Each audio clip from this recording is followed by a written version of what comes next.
Good morning, everyone. My name is Jessie Sunner. I'm the MLA for Surrey Newton and the Parliamentary Secretary for Anti-Racism Initiatives. I'm also the chair of the Special Committee on Democratic and Electoral Reform, which is a parliamentary committee comprised of members of the government, the official opposition, and the third party.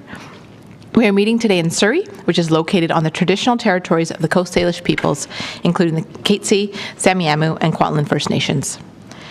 There are two parts to our committee's mandate. The first part is to examine democratic engagement, voter participation, and electoral reform. The second is to review the administration of the 2024 provincial general election.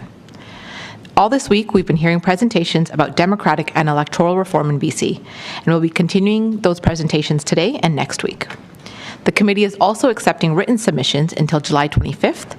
To participate, please visit our website at bcleg.ca/consultations. I'll now ask the members of the committee to introduce themselves, starting with the Deputy Chair. Thank you very much, Madam Chair. Good morning, everyone. I'm Ward Stamer. I'm the MLA for Calais North Thompson, and I'm also the opposition critic for Forests. MLA Shaw. Good morning, everyone. I'm Amna Shaw. I'm the MLA for Surrey City Centre, which is this riding, and also the Parliamentary Secretary for Mental Health and Addictions. Thank you for being here today. MLA Anderson. Thank you, Chair. Hello, everyone. My name is George Anderson. I am the MLA for Nanaimo-Lantzville and Parliamentary Secretary for Transit. MLA Clare. Thank you, Madam Chair. Good morning, everyone. I'm Sheldon Clare. I'm the MLA for Prince George North Caribou, and I am the Conservative Caucus Deputy Whip. MLA Botterill. Thank you, Madam Chair. My name is Rob Botterill. I'm the MLA for Saanich North and the Islands and the Green Caucus House Leader. Thank you. And also assisting our committee today are Karn Riar and Kayla Wilson from the Parliamentary Committee's office, and Simon Delat and Dwight Schmidt from Hansard Services. Our first presenter today is Gary Roden from BC Acorn. Come on up.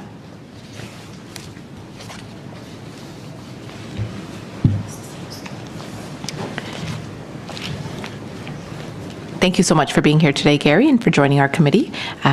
Just a reminder, you'll have 15 minutes for your presentation, followed by 10 minutes for questions, and you can get started when you're ready. Okay. I just have one question. Are you allowed to talk about federal politics and federal elections, or is this strictly provincial? Our mandate is provincial, and what we will be able to make recommendations on is on the provincial level, so it would be better to stick to the provincial. Okay. Yeah. But if it relates to something where it can help us make changes in the provincial level, then you can bring that in. So I have a choice then. As long as it relates to the mandate, well, you can go ahead with it. We've had previous presenters reference the federal experience by analogy to make their provincial recommendations. That's what I would like to do, yeah. Okay. Okay, hello, and thank you for having me here today. My name is Gary Rodden, and I'm the co-chair of New Westminster Acorn. I'll keep my remarks shorter than the 15 minutes allowed. Acorn wanted to make sure our voice was on the record regarding this important matter, but we'll leave the heavy details to the experts like our allies at Fair Voting BC. Acorn has long supported proportional representation. The benefits for our membership are clear. Acorn is a membership-based organization of low and moderate income people. Since 2004, Acorn has been active in British Columbia fighting to advance the interests of working class communities. As co-chair of New Westminster Acorn, I can say personally that I feel very strongly about this issue, which for me is proportional representation. Why is voting system reform important for low and moderate income people? Our members are more likely to be unhappy with the formal political process.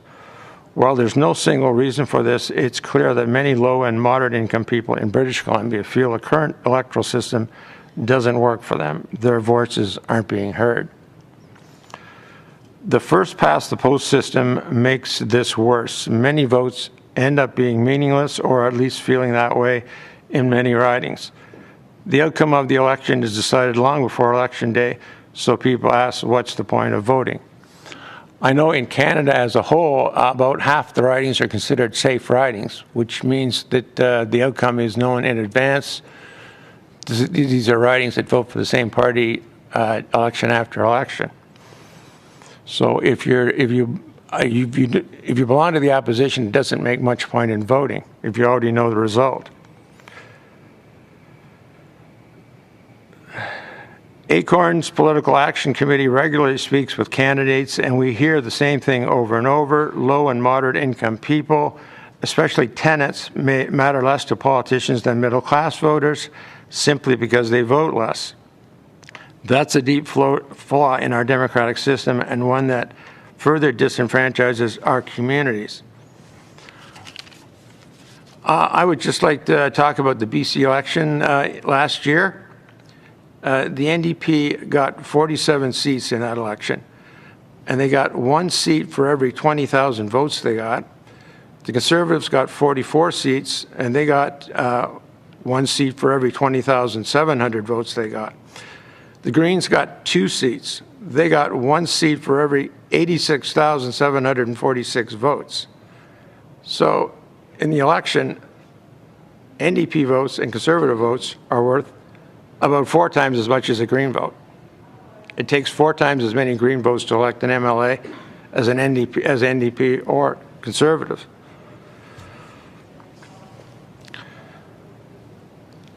While we sit here in Surrey, BC, it's important to point out that the at-large municipal voting system also disenfranchises low and moderate income voters. It makes it harder for everyday people to have their concerns heard and addressed by their municipalities. The system leaves large swaths of voters without meaningful representation, and the problem is made worse by the fact that low and moderate income communities include many non-citizens who are excluded entirely from the voting system. This discriminates against tenants and in favor of owners. In Surrey, city councillors are elected on a citywide basis rather than a ward system. Running a political campaign on a citywide basis is much more expensive than in a ward. This benefits candidates with support from the rich and business and discriminates against everybody else.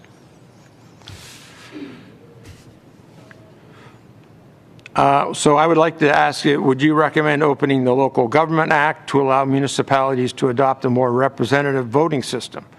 That kind of change would help ensure that our votes matter and our voices are heard, not just provincially, but municipally as well.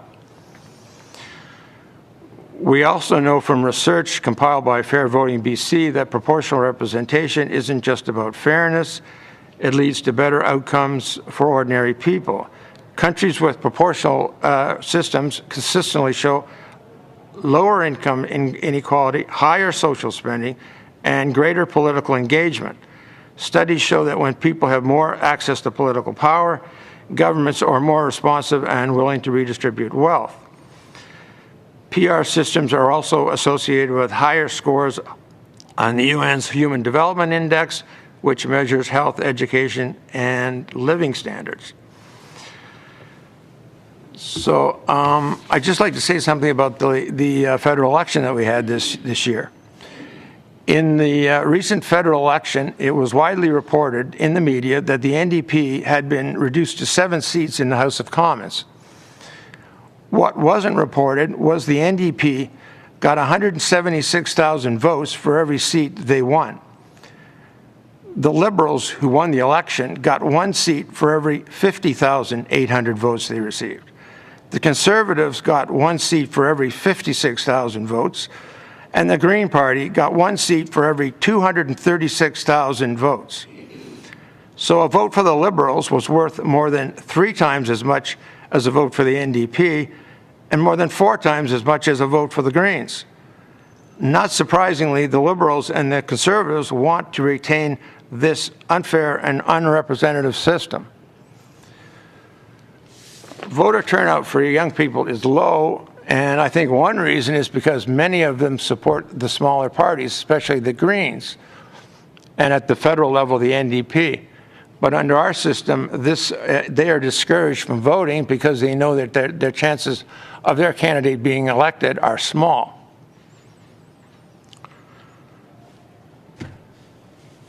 In the BC election in 2020, the NDP won 57 seats and got 1 seat for every 15,700 votes they received. The Liberals won 28 seats and got 1 seat for every 22,700 votes.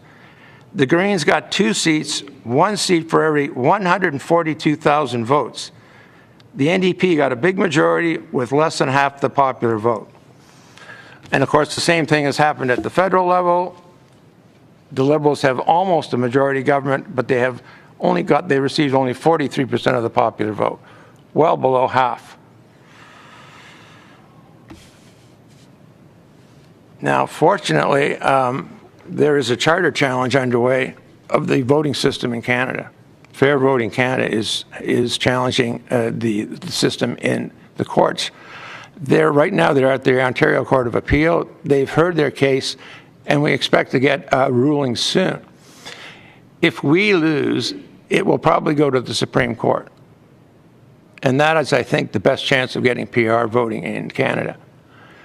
The Supreme Court was responsible for legalizing same-sex marriage. They were responsible for MAID.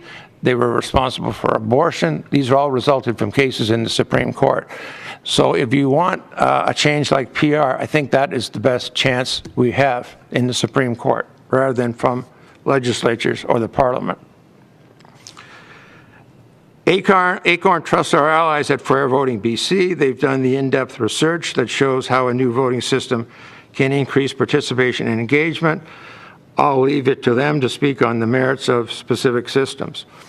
When it comes to PR, there's various types of it, but to me the most important thing is that if a party gets 40% of the votes, they should get 40% of the seats, not 60% of the seats, which is how it works at the federal system in Canada, at the federal level in Canada, which is obviously unfair and unrepresentative, which is probably why a lot of people don't vote, because they consider the system to be unfair and unrepresentative. So that's it for me. I'm finished. Thanks. Thank you, Gary. MLA Clare. Thank you, Madam Chair. Thank you, Gary, for your presentation. I appreciate what you were saying. A question I have is, in Canada, our geography is such that we have large numbers of people living a short distance from the Canadian border. This is also the case in British Columbia. And we have small numbers of people scattered in large geographic areas. The riding I represent, for example, has just about 44,000 registered voters scattered over an area the size slightly larger than Switzerland. And there is a perception or a belief that that when you have these folks in these areas doing resource extraction and producing the wealth of the province, that they don't have as much as a say. But what in fact happens is these smaller ridings, and some ridings in the Lower Mainland here are much more registered voters, many more registered voters than my riding does. How do you balance the representation of these rural ridings, sparsely populated, with the dense populations of urban areas in such a system? Well, right now in BC, the Conservatives dominate the interior and the north, and the NDP dominates the coast and Vancouver Island. So right now, the government of BC is essentially controlled by Vancouver and Vancouver Island, and the interior and the north has got little say in what happens.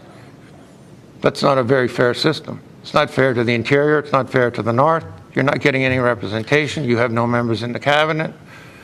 But if you had a PR system, the NDP would not have a majority. So there would have to be some type of a coalition, which could include members from the interior. Okay, and I have a supplemental. The Weimar Republic in 1919 had a constitution which required proportional representative voting. That's what their constitution required for their voting system, right up until the end of the Weimar Republic. And they used party lists as well as a voting system. And this led to an election in 1933 where no party had a majority, and there were coalitions made by various small parties. There were over a dozen parties in the elections in 1933.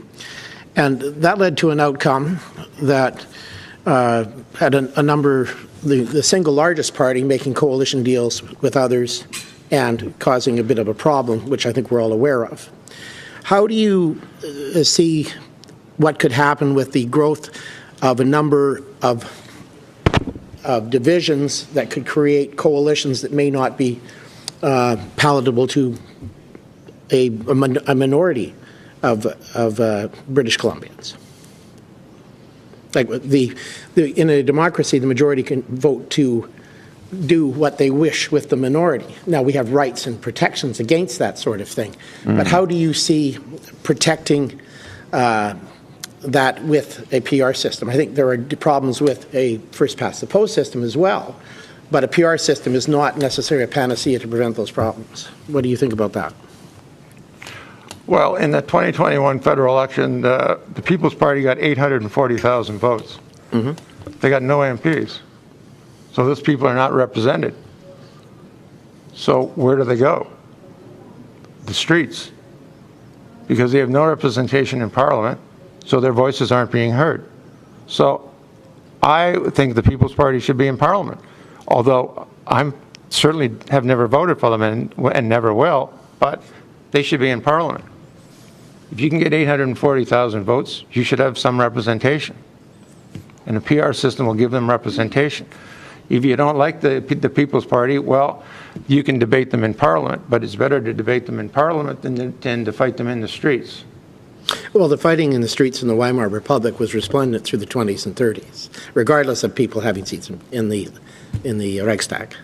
So as I understand it, Hitler came to power because the conservatives supported Hitler. There are not just them, but yes. They supported the National Socialists. The Social Democrats wouldn't make a deal with anyone. Yes, and they ended up in the concentration camps.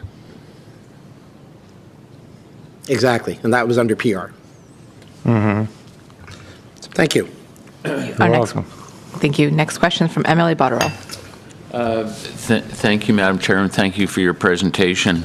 I will note, since it's been raised, that the Weimar Republic process of government is one of over 150 examples of pro-rep, and yesterday we heard presentations from Fair Vote BC on how to construct a pro-rep system for this province that would be tailored both for this province and to avoid the issues that my colleague has raised. The question I have two questions. The first question is, yes, we're certainly able to make recommendations in relation to local government. And so, although it wasn't expressed in your presentation, do you have a recommendation on how local government elections should be held for mayors and councillors, a change in the electoral system locally? What would you recommend? A ward system, especially in Surrey and Vancouver. Okay. Because it would be easier for people to get elected. Right now, if you want to get elected to Surrey City Council or Vancouver City Council, you have to campaign across the whole city, which is very expensive. And I'm sure everyone here knows how expensive election campaigns are. And the bigger the campaign, the more expensive it's going to be.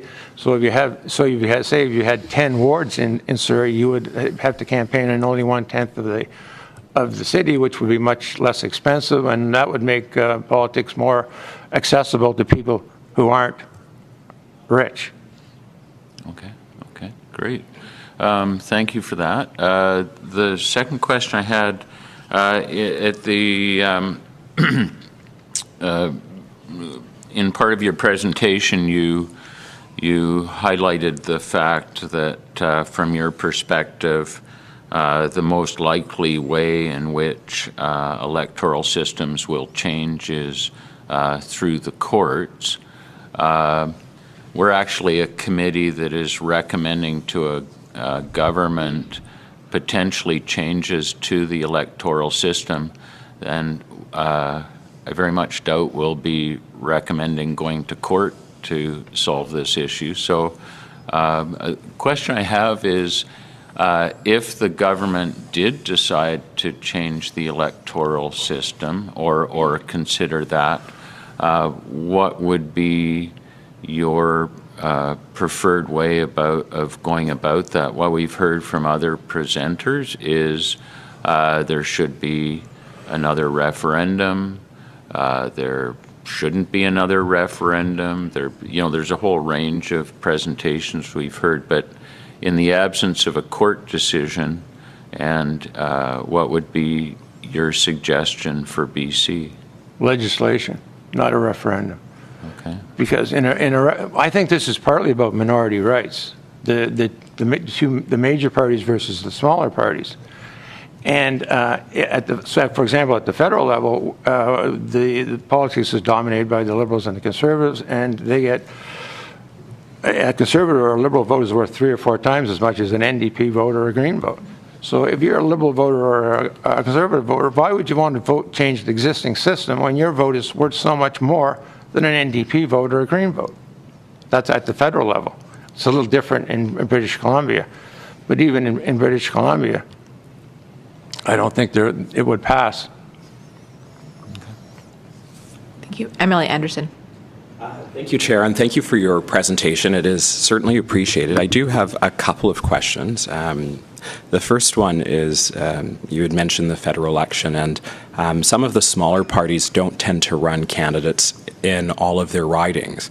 Would that at all change your viewpoint with respect to the weight of an individual's vote when perhaps a party only runs 5 candidates versus a major party that runs 300 candidates?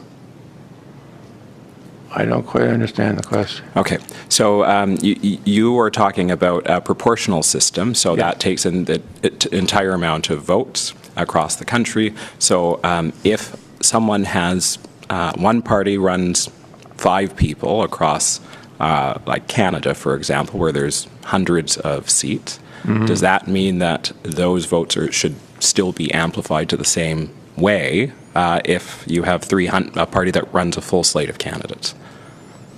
Well, it would depend on what kind of a PR system you have.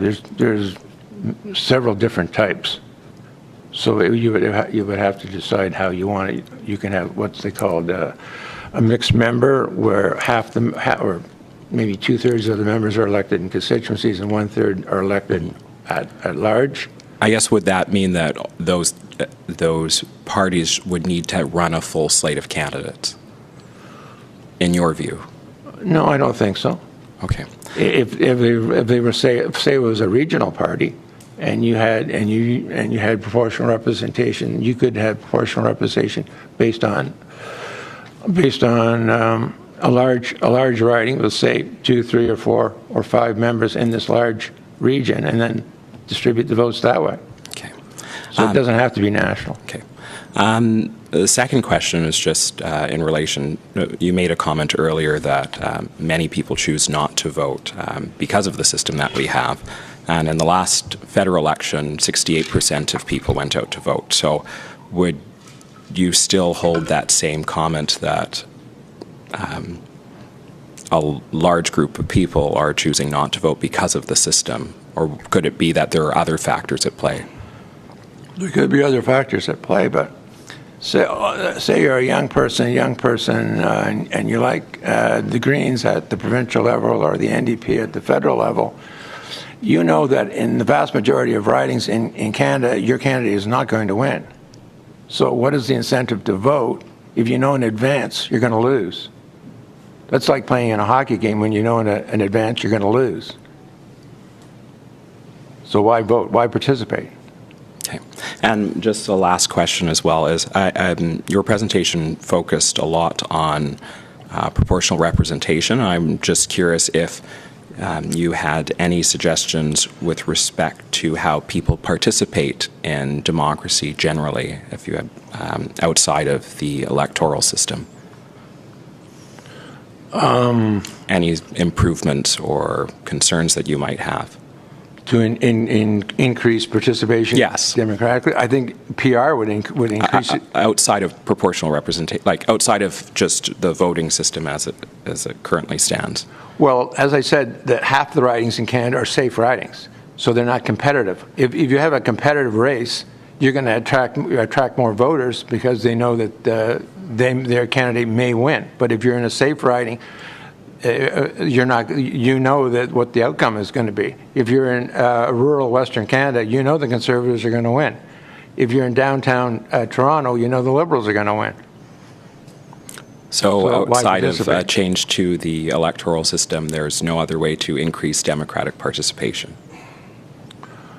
You mean the other ways besides PR?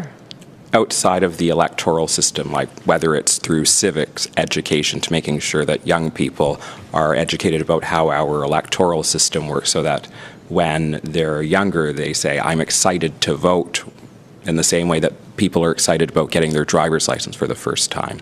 Or are there other ways should we be looking at electronic participation?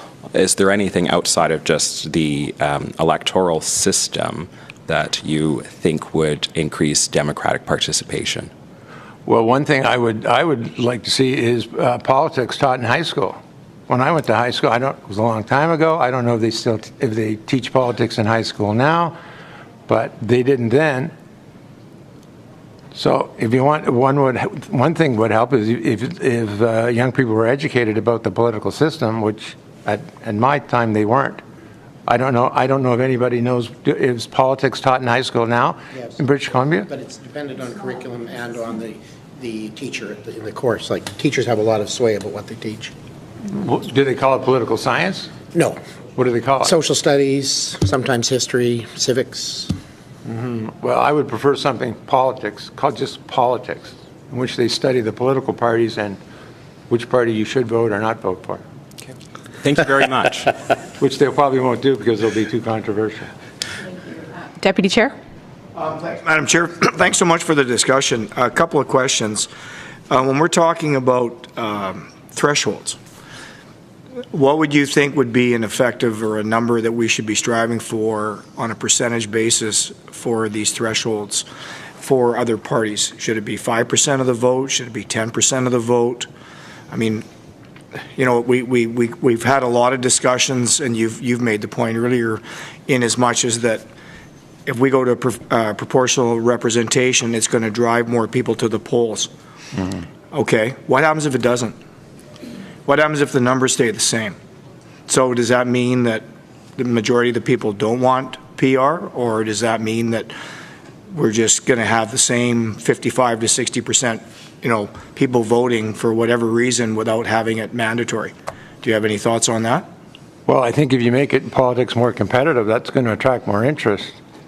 If you're in a riding where you know who's going to win the election in advance, that's not going to attract very much interest to the election. But if you're in a riding that's competitive, that will attract more interest.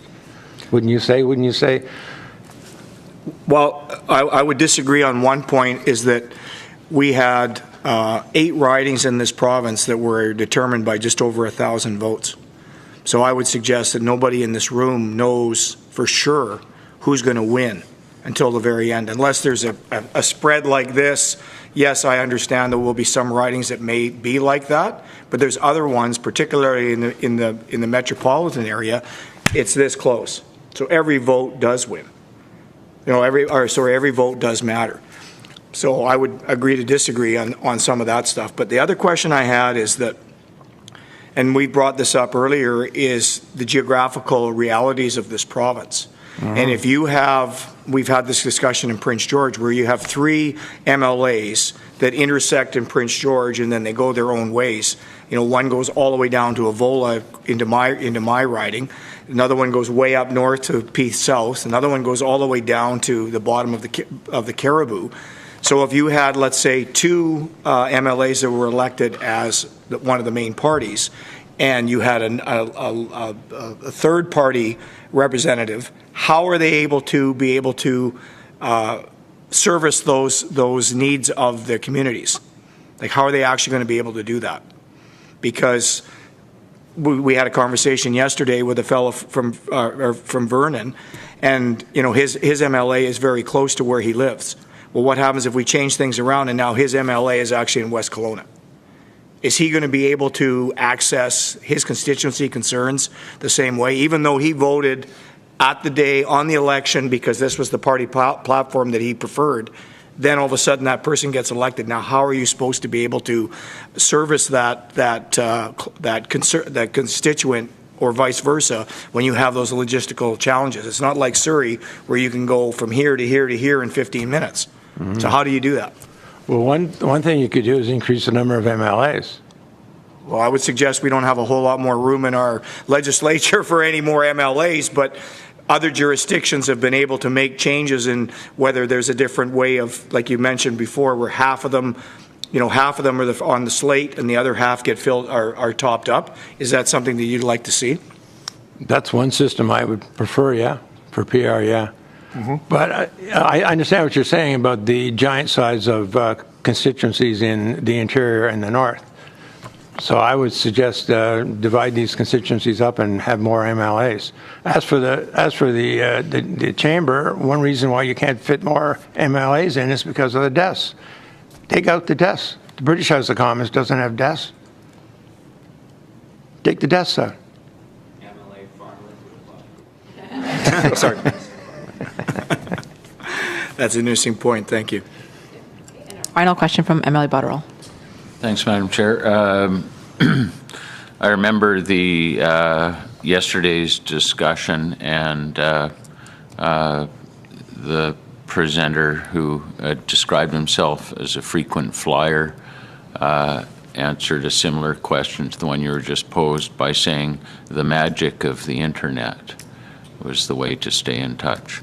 My question actually goes back to an earlier point you were making around the level of engagement in politics and whether particular parties would run candidates across the region or across the country.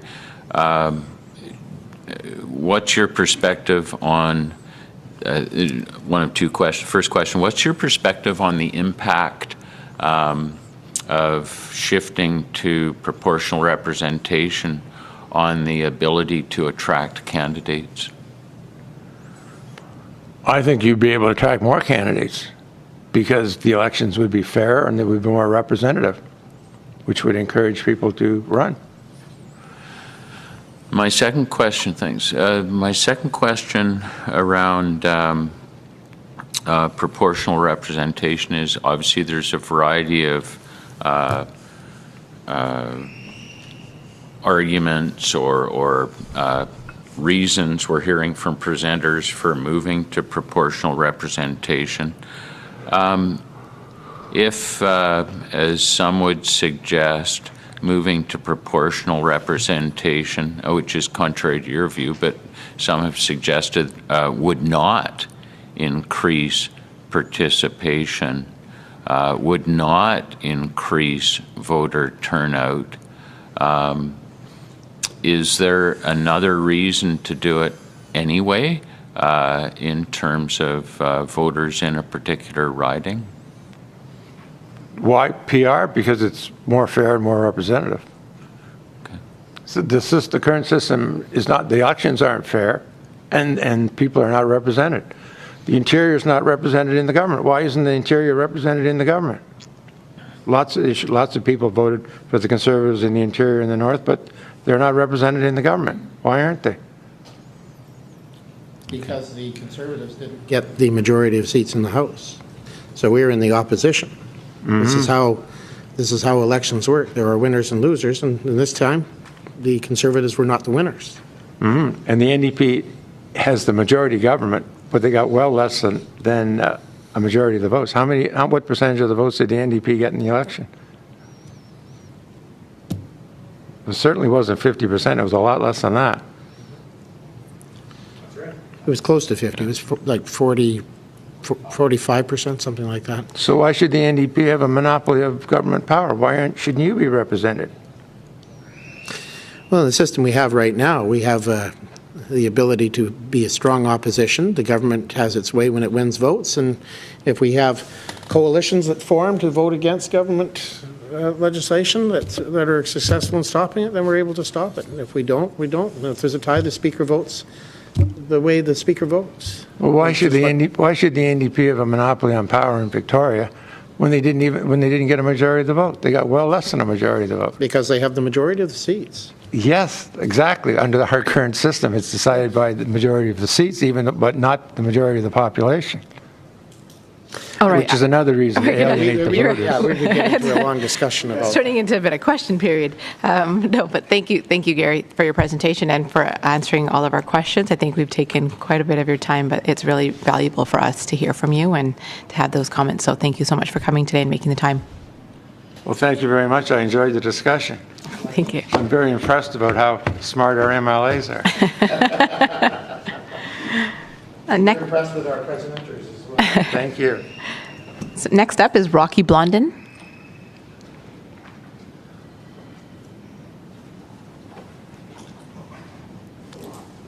Good morning, Rocky. Welcome to the committee. Just a reminder, you'll have 5 minutes to present and 5 minutes for questions. Once you're ready, please begin. Perfect. Good morning, gang. I will echo the previous presenter's sentiment that I'm super impressed with the questions and discussion. I kind of want to cut to that, so I'll be as quick as I can with my jam. I'm a big believer in two important concepts, democratic rule of law and the freedom of speech and expression that comes with it, and thank you guys for the chance to express myself freely today. I've worked on a few tiny democracies, quite a few, boards of nonprofits, committees of government, and that's kind of my experience in democracy so far. I'm regularly encouraged to move up to the political big leagues, but I resisted the call in the name of my 2 sons and raising them with my wife. But I see that call's coming up soon because I'm worried about their future, my sons. And the tiny democracies I've worked on, I've developed the adage that for any AGM we run, we get good turnout, we get the electorate informed, and then let democracy set us free. Just have a vote. And generally speaking, when that comes together, good things happen. I don't agree with all the things that happen, but every time the majority of stakeholders are heard, their wishes are acted on, we get good outcomes. So the little downtown business association creates good outcomes for the constituents, even if my opinion disagrees with it. I've always had a sense of frustration with first past the post and been proportional representation curious. I didn't really think too hard about the electoral system, but it was this last federal election where it really hit home for me. A newer family in our community expressed to me the support for a candidate that I was helping with their campaign. They expressed their frustration after the election that amounted to their entire voting life, so 25 years or so. They've never had a vote count towards a win at a provincial or federal level. They used to live in a riding in a province where their vote was always in the minority, so they knew that was the case before they ever stepped in the voting booth. But they did it anyway, dutifully. They moved to our community, it's more aligned with their principles, and when they finally hoped they'd have a vote count, and then it didn't. So 25 years, not having your vote count, they're pretty disheartened with the system. I just started curling recently, and if I played 20 years and didn't win a single Bonspieler game, I'd quit curling and find something else. And I think that's part of the apathy in our electoral system, is people are spending 20 years in a process and never seeing an outcome.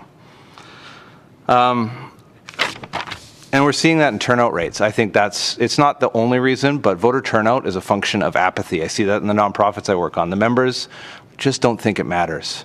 And so first past the post isn't all bad, but it seems like proportional representation or something else is better. And one thing I advocate for, I'm the chair of the PAC for my kids' middle school, and we have problems in our school that are like the teachers agree, the principal agrees, the administration agrees, we all agree there's a problem, okay? Whatever the problem is, but then nobody can agree on the solution, and we stick with the problem.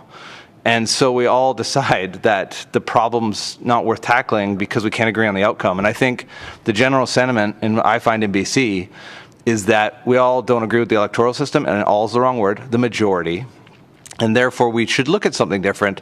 The what is just a question that we need to answer tomorrow. That's a tomorrow problem, in my opinion. I think this process can be a two-part, where the MLAs sitting today can decide to change the electoral system, and then we can engage in a democratic process where we get good turnout, we inform the electorate on the options, and then we have the referendum on what to change, but we can all agree there's a problem. I can't see any really strong reason not to make a change. And so my question to you guys, and I want to engage in a good Q&A and answer what I can from an average dad of 2 boys in an average community. why wouldn't we change? I don't get it. I don't know why. I don't see the pros outweighing the cons. I know there's some pros to first past the post, and Board Stammer, do I address you guys as MLAs? I don't know how to address MLAs. You made a valid point, which is rural communities have a hard time connecting with their representation. I get that. And first past the post was conceived in the what was England at the time, in the 1300s, and we were carrying votes on horseback. Now, I think with modern technology, we can overcome these things. I think I program robots for a living, and so I think with modern technology, we can address the challenges with a proportional representation system to make sure it's equitable, inclusive, and fair. So I look forward to your questions, and I want to ask, why not? Thank you so much, Rocky. So we do have some questions for you. Deputy Chair. Thanks very much, Rocky. That is a point, and we've had this conversation over the last few days, is that it's one thing to vote for somebody who you believe is more aligned with your ideas and your thoughts and your beliefs and those kinds of things, but policies can change. It's one thing to have a policy statement, it's how you deliver those policies. So it seems that a lot of times there's promises made during the election and then those promises aren't kept. And there's no way of really, making sure that those promises are kept. And the other part is, once you become an MLA, then you start realizing all the other things that are involved from a constituent responsibility. I mean, in my riding, yes, I almost had 60% of the vote. But that still means there's 40% of the people out there that did not vote for me. And I'm certainly not going to be asking you when you call up to my office, did you vote for me or not? Because that's not how I work. That's not the point. The point is that you're in my riding, and I'm going to do everything I can to help you, regardless of who you voted for. But you asked a point, or you made a point about school boards. And I think what's happening is that, and this is just a quick analogy, and I'll let you tell me what you think. But school boards have now got less and less and less power all the way through the process. So now I can see it's incredibly frustrating for PACs and parents and the public at large to even bring their concerns to a meeting because the school board doesn't even want to talk to them. Because number one, people get upset because their voices aren't being heard. There's no change. And in a lot of cases, the school board doesn't have the ability to change because the government's taken the power away from them. So they're incredibly frustrated. And I can see the same thing happening in the legislature, and that's why I'm not entirely convinced that by having more representation of other parties is going to make it better. One of the suggestions that I made earlier in our week was to have more free votes in the House, because it seems like leadership, whether it's opposition or government, can decide whether a bill is a confidence motion or not. That's unfortunate, because I would argue that there's been some bills that we've done in the last session that needed more work, that needed more opportunities to engage more with the public, more consultation. I'm not going to mention which ones. And for whatever reason, the government decided, no, we're going to have a non-confidence vote. We're going to ram this thing down your throats, whether you like it or not. And if you say no, then we're going to have an election. That I would like to see changed. I'm not sure how we'd actually do that, but that would give us more time to be able to have that opportunity to not only gauge what the public is saying, but what the business community is saying and what our constituents are saying. What would you say about that? What's the question exactly? The question is more free votes. So basically allowing more MLA's freedom in being able to say, I don't care what leadership says, this isn't a budget issue, but this is something that we should be bringing back to the floor, and instead of just ramming it through. And I personally would then agree with the reduction in partisan whip of votes where parties kind of govern the outcomes. I would like to see that in the tiny democracies I work on. That's how we function best, when I can get aligned on issues with people I may not have universal agreement with. But on a really important issue, we can all agree, and then we get the outcome, and then we'll continue to disagree on the other stuff. Can I ask a supplement? So one of the other challenges we have is in committees. A lot of our committees don't sit, and I would argue that as MLA Bottrell brought up the fact that we have the internet now, and I mean this is only being taped, that you don't have two-way on the Zoom where we will next week. But I would argue that if there's something serious enough and we're in committee, there should be opportunities for engagement with the public. We don't do that. I'd say that free votes and proportional representation go hand in hand, because if you have then that in your riding it was 60% voted for you, 40% aren't represented, and if we had proportional representation, then that 40% would have a voice that could have the ability to have more free votes with their own perspective viewed. So they are, in my opinion, pretty closely tied. Thank you for your presentation. I'm wondering if you think that the question of proportional representation should be put to the people. Now, the reason I ask is we've had presenters over the last few days engage with us and tell us that no, it doesn't require a question to voters because we've already gone through this again and again multiple times with different outcomes. And, we should just make the change. But on the other hand, we've also heard that, to reduce cynicism from the general public and those who may prefer the system that we have, and those who are unsure, those who don't know much about the different types of electoral systems, to sort of gain a bit of it indirectly, then gain that confidence to pose the question. What are your thoughts about that? And if actually, maybe I'll just ask the question, and if there's a follow-up, we'll do that. Okay, that's a great question, and I'm actually really glad you asked, because in that department, I believe when I get elected to chair board, I'm elected to lead. It requires courage. Sometimes we have to lead and take action without consultation. And other times, if we have a 50-50 split on a divisive issue, we're going to pull the members and try to seek that engagement. And oftentimes it doesn't go very well. It's really noisy. It's challenging, but it's important. I'm of the opinion that I think the MLAs elected can read the room of the province, per se. The majority of people want a change. So I'm of the opinion you guys could legislate a change, but then the specifics of the change could be led to a referendum. So you could ask the membership, the people, which type of change they'd like, but we can all agree, I think the majority of British Columbians want a change, and you guys can have that courage and show that leadership to enact the change to get that to start. Because if we go to a referendum, we've done that before, we had a majority of British Columbians ask for it, but it was a 60% threshold and it didn't carry. And so... Yes, a follow-up, please. Chair. Thank you. So I know which one you're referring to, but we also had a referendum in 2018 which did not yield those results. So, I mean, and there are arguments that have been made to the committee about why that was, and the way that questions were framed and how confusing that was. That was going to be my answer, yeah. Yeah, but so do you see what I mean? There's different outcomes there. And so when you say that the majority of people want to change, are you referring to a particular a poll, or is it based on your conversations with people in your community? And I'm definitely not a pollster, and I don't have a specific piece of data. I'll say general sentiment in my community, but also the data I consume. Okay, yeah. Perfect. Thank you. And it spans the political spectrum for what it's worth in my community. Okay, thanks. Thank you. Emily Botterill.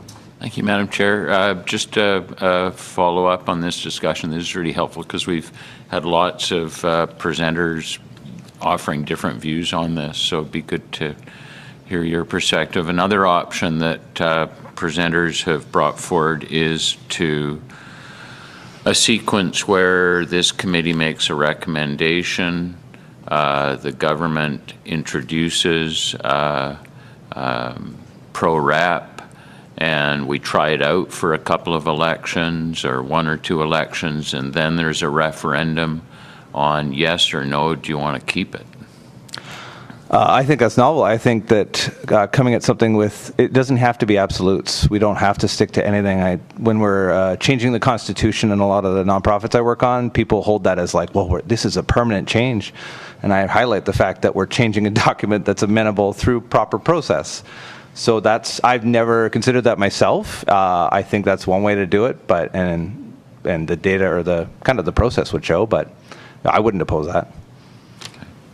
Okay, and a final question from MLA Anderson. Thank you very much for your your presentation, and again, I'm sure your family appreciates the fact that you've chosen not to make that bigger jump. It can be challenging, but when you do, Just make Still sure an to, if. make sure to treat them well, because they'll be the ones who are supporting you. That being said, again, I note that you mentioned proportional representation. I'm curious if there is a specific type of proportional representation that you lean towards, because we have heard people say proportional representation, but as you've also heard from the previous presenter, there are various kinds of proportional representation. So, in that case, I have a pretty open mind, purely because I've looked into most of the options, and I don't have a good consensus. All that to say, I look for, in the school system, we have a lot of challenges, and I'm looking to Finland for a lot of our solutions, purely because they have a high functioning and quality of outcome system. And so I would look to other countries, other jurisdictions that have success, and a lot of the ones I've reviewed would be MMR more. But I'm an open mind on that. I think we need to make a change, and then I want to be one of those voters that gets informed through the process, talks with my neighbors, and then we all make a informed and collective decision. So may I have a follow-up? Thank you, Chair. Similar to a question I asked earlier, do you have any suggestions on how we increase democratic participation? You've mentioned that you sit on a variety of different boards and you ensure that your members actually show up to participate, and you don't like how the vote is sometimes, but at least they're participating. Do you have any recommendations as to how British Columbians could be better involved and engaged in our democratic processes? Yeah, that one's heavy. On our nonprofit side and the boards I sit on, apathy's bad. We are failing to make quorum at most of our meetings most of the time. So most people don't think they have a vote, and it doesn't really matter. That's that apathetic feeling. Proportional representation would address that underlying current, I think, in a piece of it. I can say, for me, looking at politics, I wouldn't run for a seat in the legislature or the federal government, because the first past the post system basically makes it hard for diverse views. It's really difficult. And so I find that as a barrier to entry to entering politics myself. And then so for people to be heard and to get the turnout, I think that, like, people need to feel like they're going to get an outcome here. A lot of parents come to meetings and they just don't have a voice, and they're wasting their time, so they stop coming. So I guess perhaps would more citizen committees on different topics would again, more civics education for young people, or more public information. I'm just curious, outside of just the electoral system in itself. Yeah, I'll echo the answer of the previous presenter, that in the civic side, let's educate kids. That's a big one, because for me, I didn't get it in high school. I had to learn the hard way. I only joined a board because they were offering free hats. And since then, I kid you not, that was my first board, and then I've sat on about a dozen since. But that was my entry into politics. And so I didn't know anything about democracy as a product of our high school system from the 90s. So introduce kids to this, get more democracy in their lives, they'll learn the power of it and the importance. And then conversely, I think that giving people that, like, I think proportional representation straight up will increase turnout, increase engagement. And I think then there's other systems and other ways we can give people accountability that they got to show up in the voting booth. She's not going to let me ask. I'm not. Thank you so much, Rocky, for your time and for taking our questions. I thank you all, and thanks. Thank you. Okay, next up we have Ronan Joseph.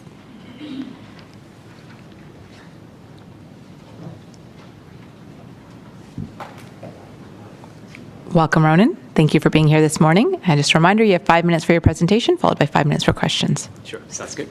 Well, good morning, everyone. Thank you for providing me the opportunity to present to the Special Committee on Democratic and Electoral Reform. I really liked hearing the discussion and really intelligent questions so far from all parties, so looking forward to talking a bit more.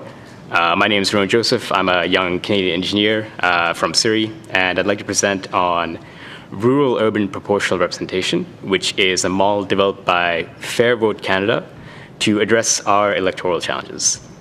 While I believe that any proportional model would create fair elections in our current system, rural-urban PR allows all sitting MLAs to run again, doesn't require many new MLAs, ensures rural representation in government, and keeps the largest ridings the same size that they are now.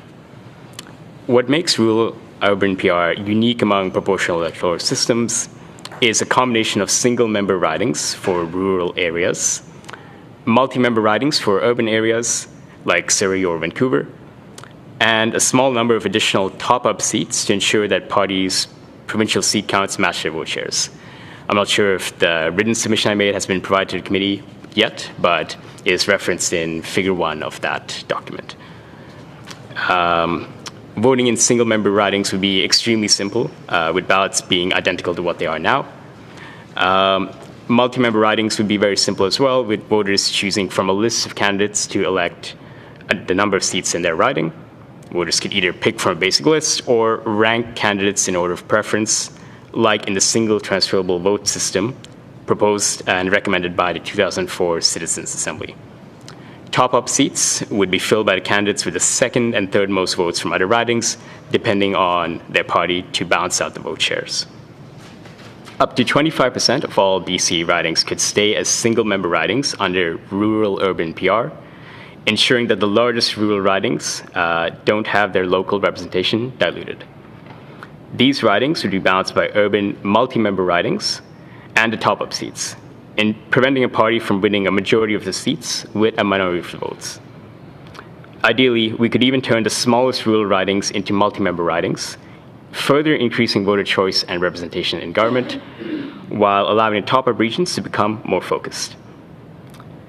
Rural-urban PR, along with a similar regional representation BC model that I think was proposed fairly recently by Fair Voting BC and Fair Vote Canada, would address the unique geography of BC while allowing strong local and regional representation. Since voting in these two systems is so simple, I believe that any referendum on them should be run after one of them is implemented and we've had a chance to work through the system for a couple of elections. Implementing PR in time for the next election, I believe, is critical to reduce the extreme polarization in our politics as soon as possible. I think MLA Botterell mentioned on Monday that we're seeing really strong divisions south of the border and even assassination attempts and shootings based purely on people's political affiliation as politicians. And I believe that this is because in the two-party system that we have down south in the US, fellow citizens see their neighbors as enemies depending on either whether they are Republican or Democrat. So I don't want to wait until we have, well, honestly, American-style shootings here in BC before we try and move away from our current system.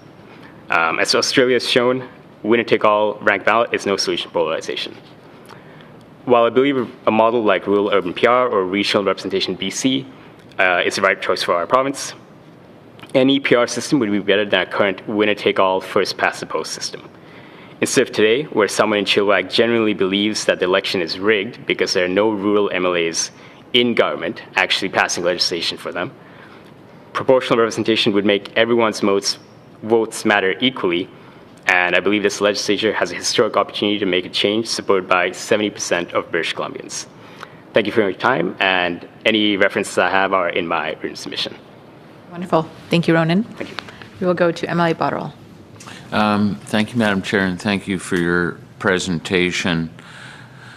I wondered if you could comment a bit on how this proposed approach would address what has been identified by presenters and by committee members as a pretty significant issue, which is regional large ridings in the north, primarily the size of Switzerland, and how this system, how would we deal with even larger ridings or regional reps that have two Switzerlands to cover? Yep.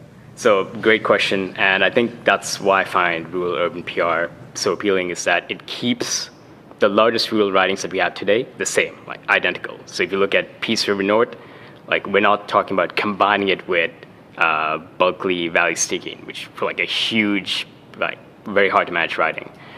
So local citizens living in their ridings right now would have their same MLAs elected to government, but they would also have an additional group of MLAs belonging to these top-up seats. I don't know if you happen to have that written submission that I made open on your computer, but basically in Figure 1, it shows these top-up seats acting as extra regions, providing additional, basically balancing of vote shares so that parties can have seats in government matching their share of the votes. So everyone would always have the same local representation that they have now, in rural areas specifically, but you would have these extra MLAs to make the outcome more proportional. So just to follow up, those extra MLAs, would they need a helicopter to make it, because they would be covering a larger area, right? They would, yes. So how would they stay engaged with their constituents? Yeah, excellent question. I've heard of a couple of different solutions for this. One is a combination of having the team of MLAs in this large top-up region have work together to basically take responsibility for sections of their large top-up riding. Alternatively, they can have virtual town halls where they have people call in with Zoom or what have you, and then make that more accessible as well. But I think it would have to be something where they would have to take turns to rotate through these larger ridings to actually have some sort of physical presence. Emily Shaw. Thank you, Chair. Thank you, Ronan, for your presentation. And I do want to point out that that there is quite extensive collaboration between government caucus MLAs and ministers, MLAs, regardless of which region they come from, which party they belong to. That work happens daily, whether it be in Victoria, whether it is happening even while we're in our ridings. And I think that point is not to be understated. And I think there's also, one could argue that when we're talking about leadership, as it pertains to specific bills, we've heard from speakers saying, oh, well, we trust leadership to make decisions for us every day, and so we shouldn't consult the people on everything.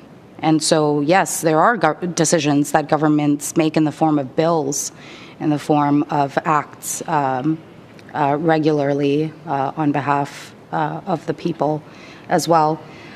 And so, given that that collaboration happens, there's also what you've noted a few times in your presentation is that under a proportional representation system, it would decrease polarization. And one could point to examples of other jurisdictions in the world where it doesn't decrease polarization. And as a matter of fact, government ends up in a standstill as a result. Of course, there's those examples. There's also examples where it works very well. But I suppose my question to you is on your point about other systems that have no solutions for polarization, is what you said. So for proportional representation, how is that a solution to polarization? And how much do you think culture plays in role of decreasing or increasing polarization in our communities? Yeah, I think culture does play a big role. Like, for example, I've read some of the transcripts of previous presenters. They've cited some examples of PR countries where, governments are deadlocked or they're extremist parties that are very powerful. I would say maybe looking to similar nations to us, which maybe fellow Commonwealth nations like New Zealand, maybe Ireland a little bit as well, quite culturally similar. They have proportional representation models, and they have governments that have very regularly served out their full terms of mandates as specified under their constitutions.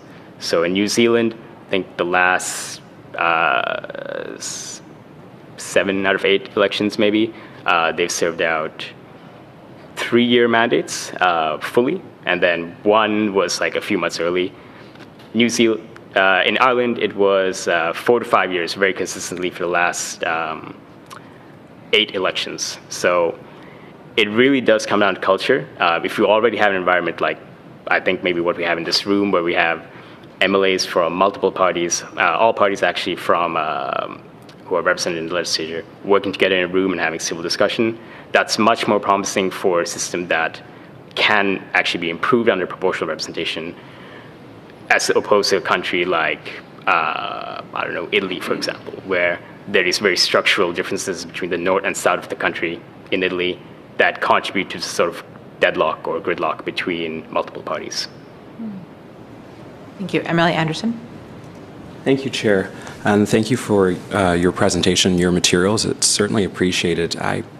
First question I have is, do you have any concern with the rural-urban system that was created by Fair Vote Canada, and that it's never been used before? I would say that elements of it have been used, or seem to have been used in Sweden and some Nordic countries. And to me, I think there is always a risk that when you're trying something new, that it's possibly that something might not work out.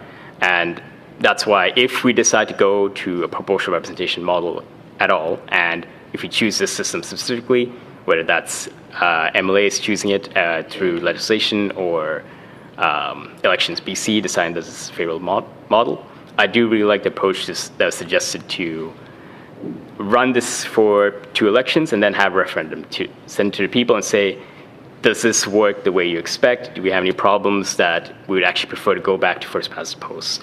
But looking at the system, I can't really identify any major glaring issues as proposed for, despite the fact that it is new.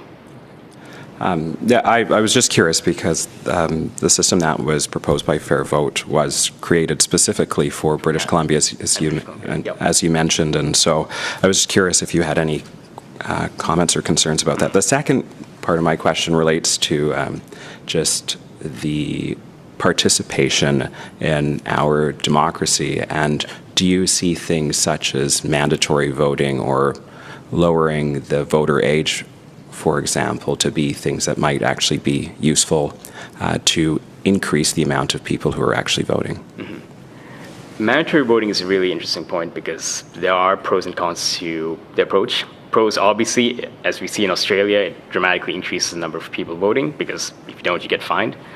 However, I'm not sure that sort of forcing people to vote, even if they don't feel engaged in the process, and just checking a random box for any party that, you know, their name sounds nice or like they're the first one on the list, is really a positive contribution to our democracy. And sorry, what was the second part of your question, or the second point you were asking about?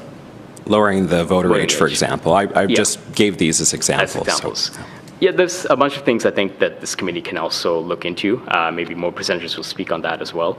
I have no strong feelings on lowering the voting age. I know as a teenager, about a decade ago, I was excited to get the ability to vote, and it didn't bother me too much that I needed to wait maybe like 3 years, I think, from 16 or so until 19 to be able to vote for the first time.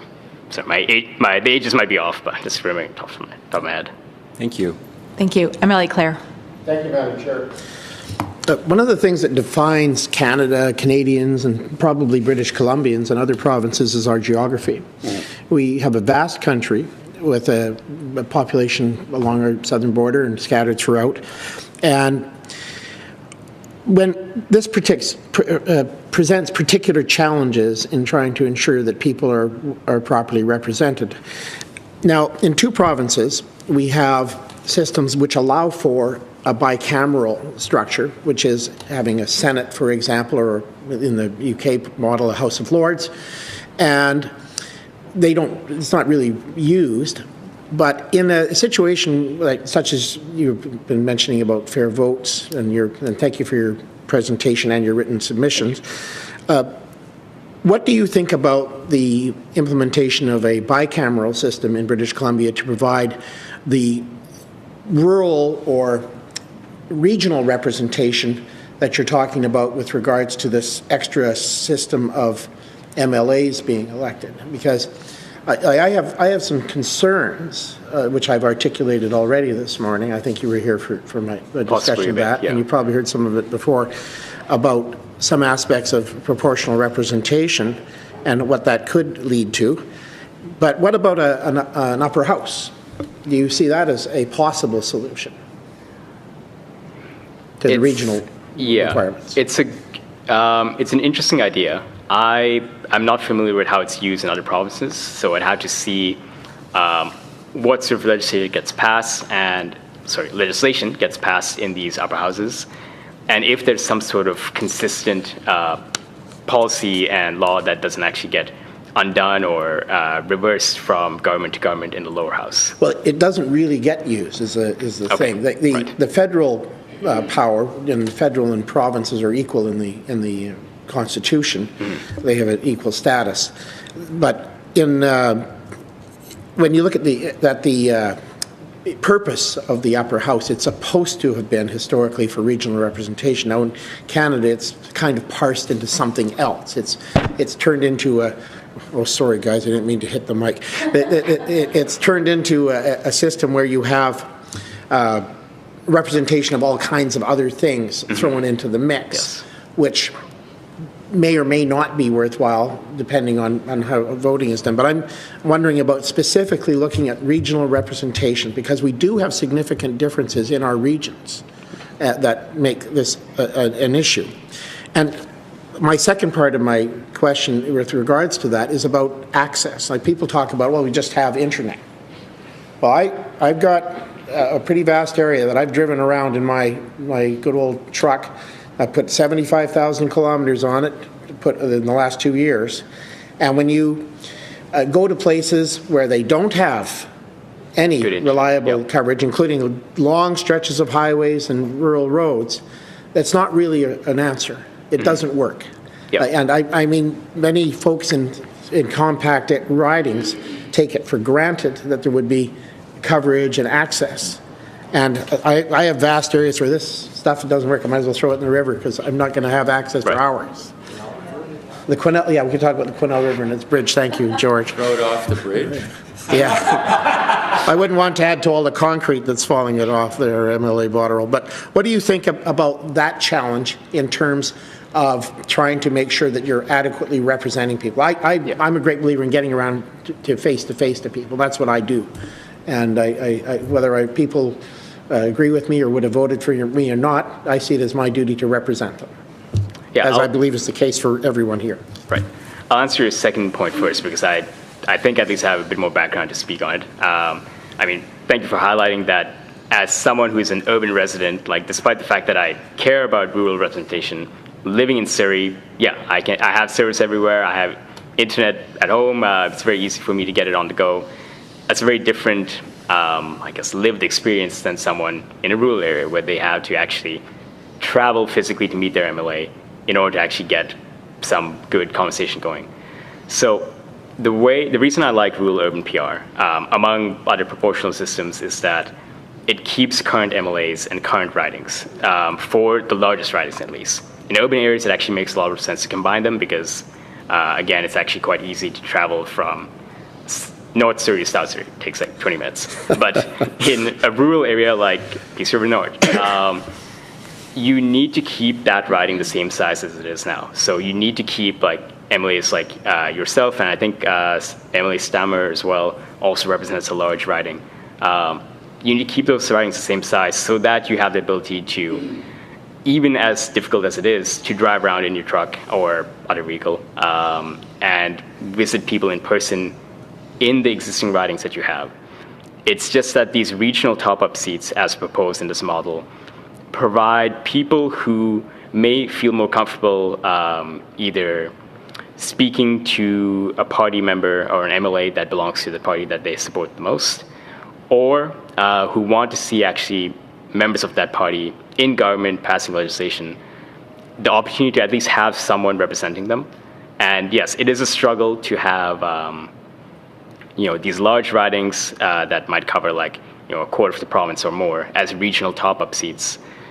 But at the same time, if at least the people in those ridings who, as a MLA, I can tell that you care about representing all of your constituents equally. But some people may feel like, oh, I wish I had someone who was from a different party who could at least be my voice as a small thing. And so they at least have the option under the system to say okay, I have my mega top-up region that's North BC.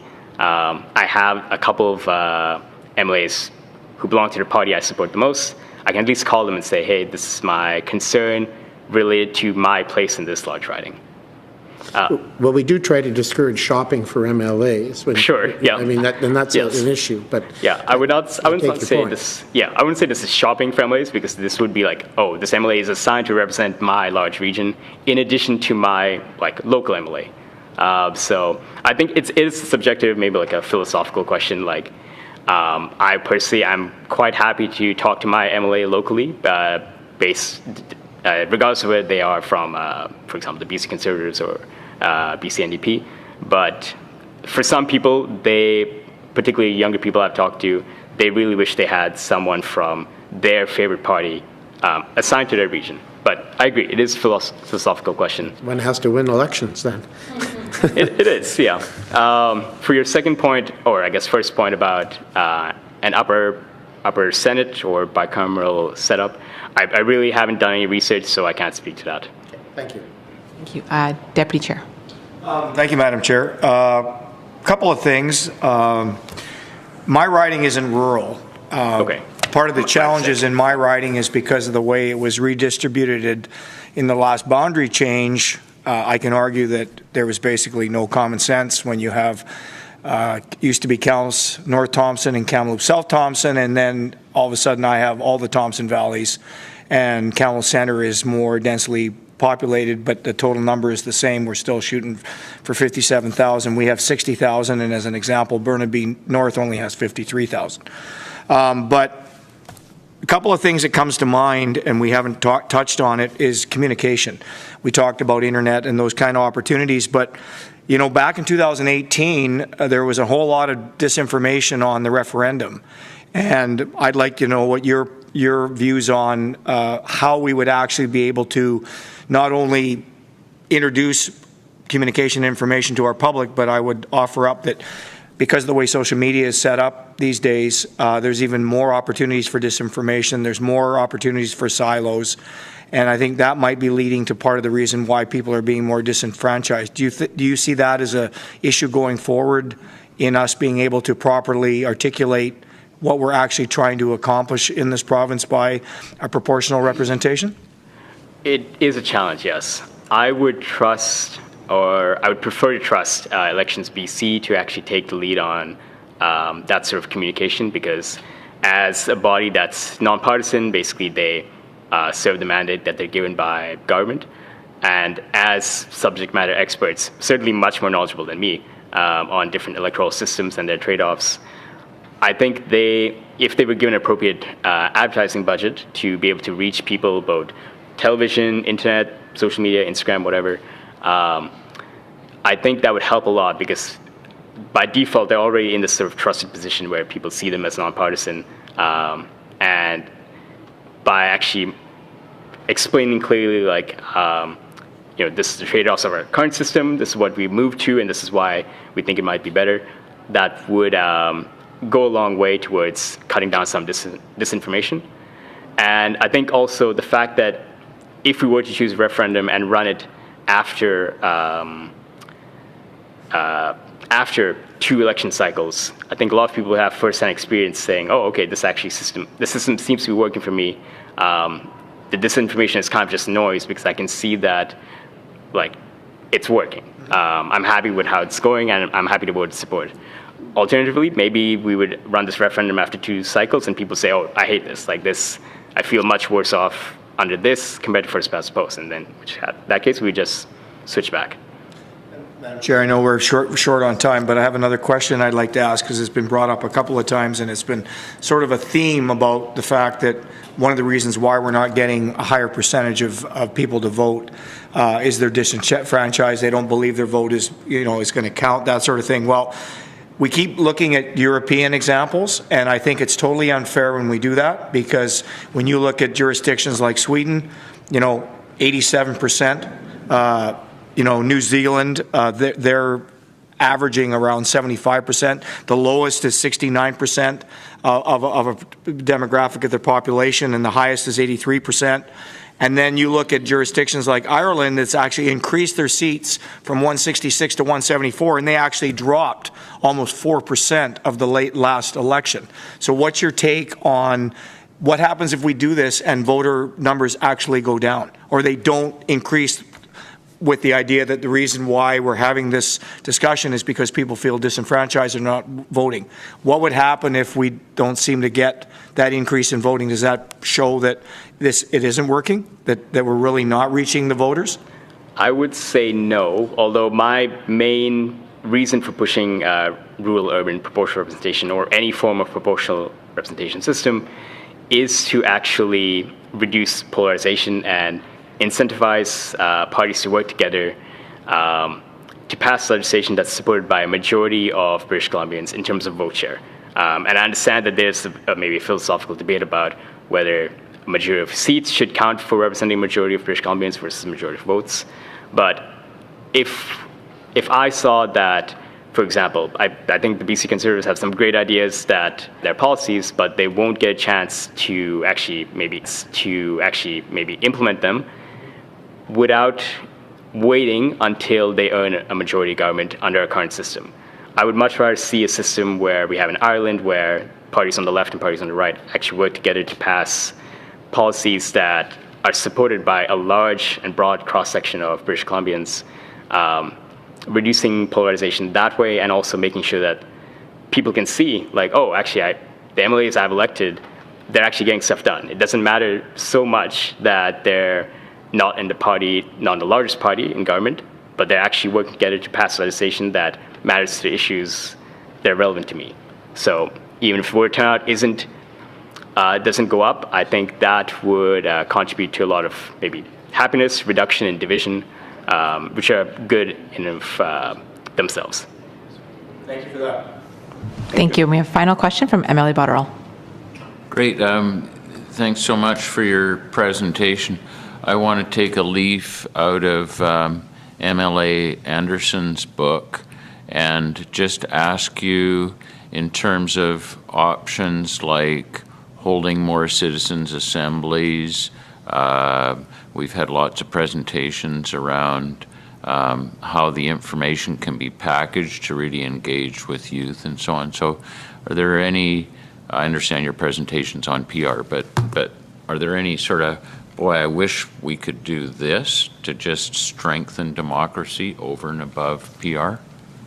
So I think things like this are frankly excellent. The fact that as MLAs, you're all taking the time out of your day to meet citizens, have citizens committees, and have members of the general public just apply. And then if they have a good application, you try and just get in as many people as possible. So more citizens committees like that, I think I'd be quite happy to do that. This is my first time actually presenting to a committee of any kind. But yeah, I think it's a different and maybe, at least to me, different and unique way of providing input to more than just the MLA that happens to be representing me, but actually speak to a specific committee looking at one focused issue, or maybe in this case, two issues, democratic engagement and electoral reform.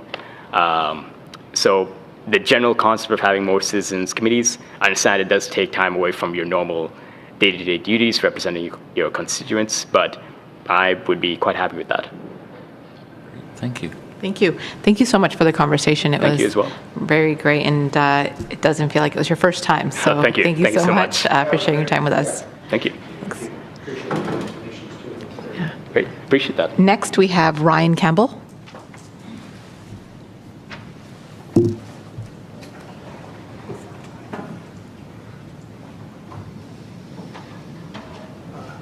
Hi, committee. Thank you very much for the opportunity here. My name is Ryan Campbell. I'm an engineer. I work in construction. I'm also a part-time poli-sci student at SFU, and I'm on the board of Fair Vote Canada. I'm here I'll let my submission speak for itself for the most part. I want to address, I think there's been some great questions here. First of all, a small point, as someone who's a descendant from Social Democrats from Germany that came here as refugees, it was the Communist Party that didn't make a deal, not the Social Democrats. Yeah, I would love to talk about that. On the referendum question, I think there was a comment before from a previous presenter about whether the issue was settled. First of all, I don't think anything's ever settled in a democracy. That's the beauty of democracy. And I think if proportional representation is adopted, there will certainly still be debates on whether to repeal it or revise it or so on. And I think that's healthy. There's also kind of two visions of democracy out there. One is where the majority gets everything and the minority gets nothing. The 51%, uses it as a stick to hit the 49. And the other vision is one where there's bargaining and compromise and people try to include everyone and give a little bit. And referendums definitely fall into the former camp. I would say representative democracy, even under first past the post, tends to fall into the latter camp. And you can see that here. I think all the MLAs have expressed that they try to represent all their constituents. And so when it comes to minority rights, I think it's important to go with the latter group, right? And this is about minority rights. It's about urban conservatives, rural progressives, and Greens. Now, next I want to talk about, well, if you give something to that 40% that voted yes in 2018, there was some talk about a ranked ballot. Just keep in mind that when we used that in single-member ridings in 1952, it made the results less proportional, so it would actually be a step away and be the opposite of what those people voted for. And you can see the problems with it with the Australian election this year, where the Green leader, he had 40% of the first choices in his riding, and he lost when the rankings came in because the right preferenced against him, and Labour took the seat. So I don't think that's really great either. There was some talk about that for municipal elections. So I think for mayors, the concerns about proportionality disappear because you can only have one mayor, at least under our system. If you do that, I would really encourage you to make it uniform between mayor, council, and school board, so voters are ranking on all of them and don't get confused by having to mark different ballots on the same piece of paper the same way, or separate pieces of paper if you choose to. The nice thing too is that brings in an element of proportionality with the rankings for multiple winners, which I would really love to see. I live in Surrey now. The governing party here got 25% of the vote for council and 50% of the seats. There's also a demographic disparity where councils are older and whiter than the populations they represent across Vancouver, and proportional representation has been shown to address both of those. A direction you could go, I've outlined in my proposal, is just to add a few regional MLAs. Say 2 to the island, to the north, to the interior, 3 to north of the Fraser, 3 south of the Fraser. It'd be 50-50 split between rural and urban regions there, or at least Metro Vancouver and the rest. And I think it's low risk. There's risk to anything, but there's also risk to doing nothing.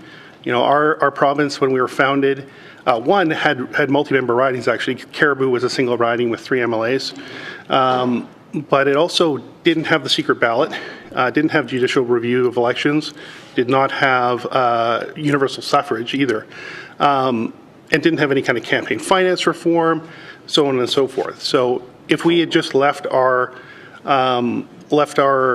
democracy frozen in amber in the 1880s, we would not have a very good democracy today. I think the U.S. is a good example of where failing to update your democracy over time can really start to be a problem. I did want to address, MLA Claire had an interesting point about an upper house. Stefan Gangoff calls that semi-parliamentary systems, where you have a proportional upper house and a majoritarian lower house. I think it's actually fairly well regarded in political science circles. Australia is the best example of this. I would just be careful.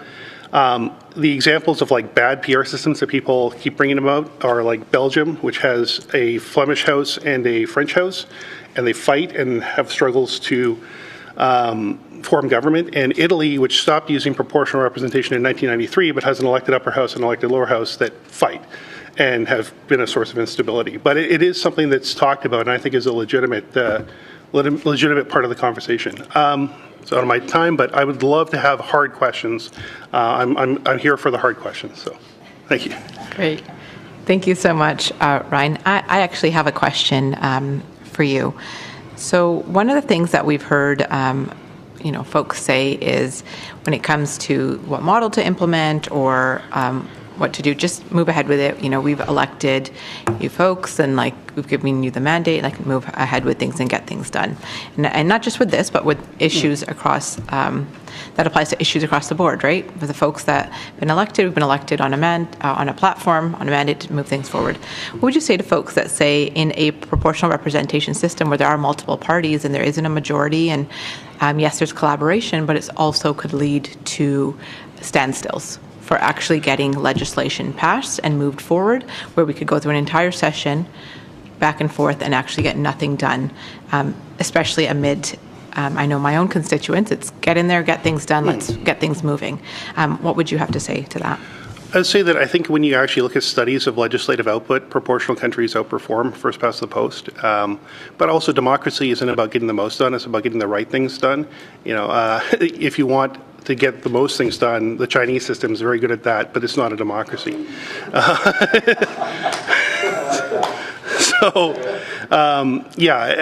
think democracy can be messy. I also think these countries with deadlocks, usually it's a bicameral system without procedures to resolve it. Australia does have a procedure where the House and Senate sit together as a joint sitting if they have a disagreement, and so they combine, and there's 2 MPs for every senator, and you get this kind of joint sitting, and then you can just call an election if that doesn't work. The other problem where you have deadlocks is where there's an unpopular minority that holds the balance of power. That can happen under first past the post as well. For example, if you have separatists holding the balance of power.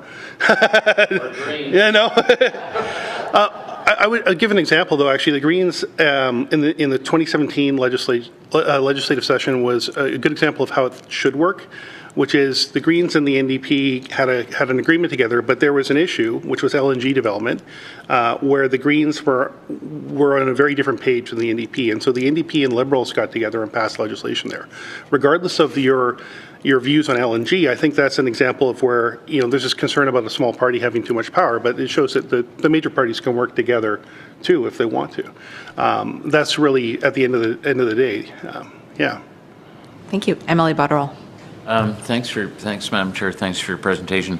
I want to just discuss implementation of PR, and I know from my experience, I led the team that introduced and passed BC's Freedom of Information legislation.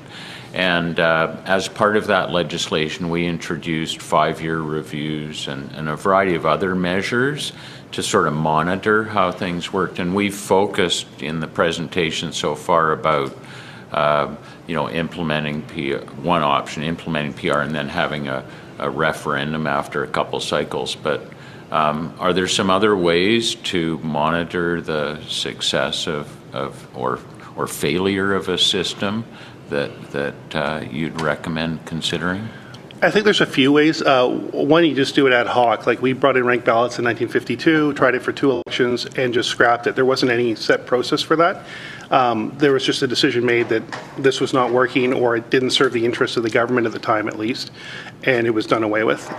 New Zealand also kind of did that when they brought in PR. They didn't have any plans for a referendum, but they did end up deciding to hold one later, after 6 or 7 elections, or 5, something like that. I'd be concerned about having a set referendum after 2 elections, because I think it gives an incentive to sabotage the system for those 2 elections. I think that's a big problem that the Fourth French Republic had, that Weimar Germany had, is when you had large segments of the population in Weimar Germany from the 1920s onward, a majority were voting for parties opposed to democracy. It's hard to, when you don't have that buy-in, it's challenging. Oregon has an interesting one, or Portland, they have a charter commission that reviews, every 10 years, reviews the charter for the city of Portland. And so they came to a referendum on proportional representation based on the recommendations of that charter commission, but it also had quite a few other reforms.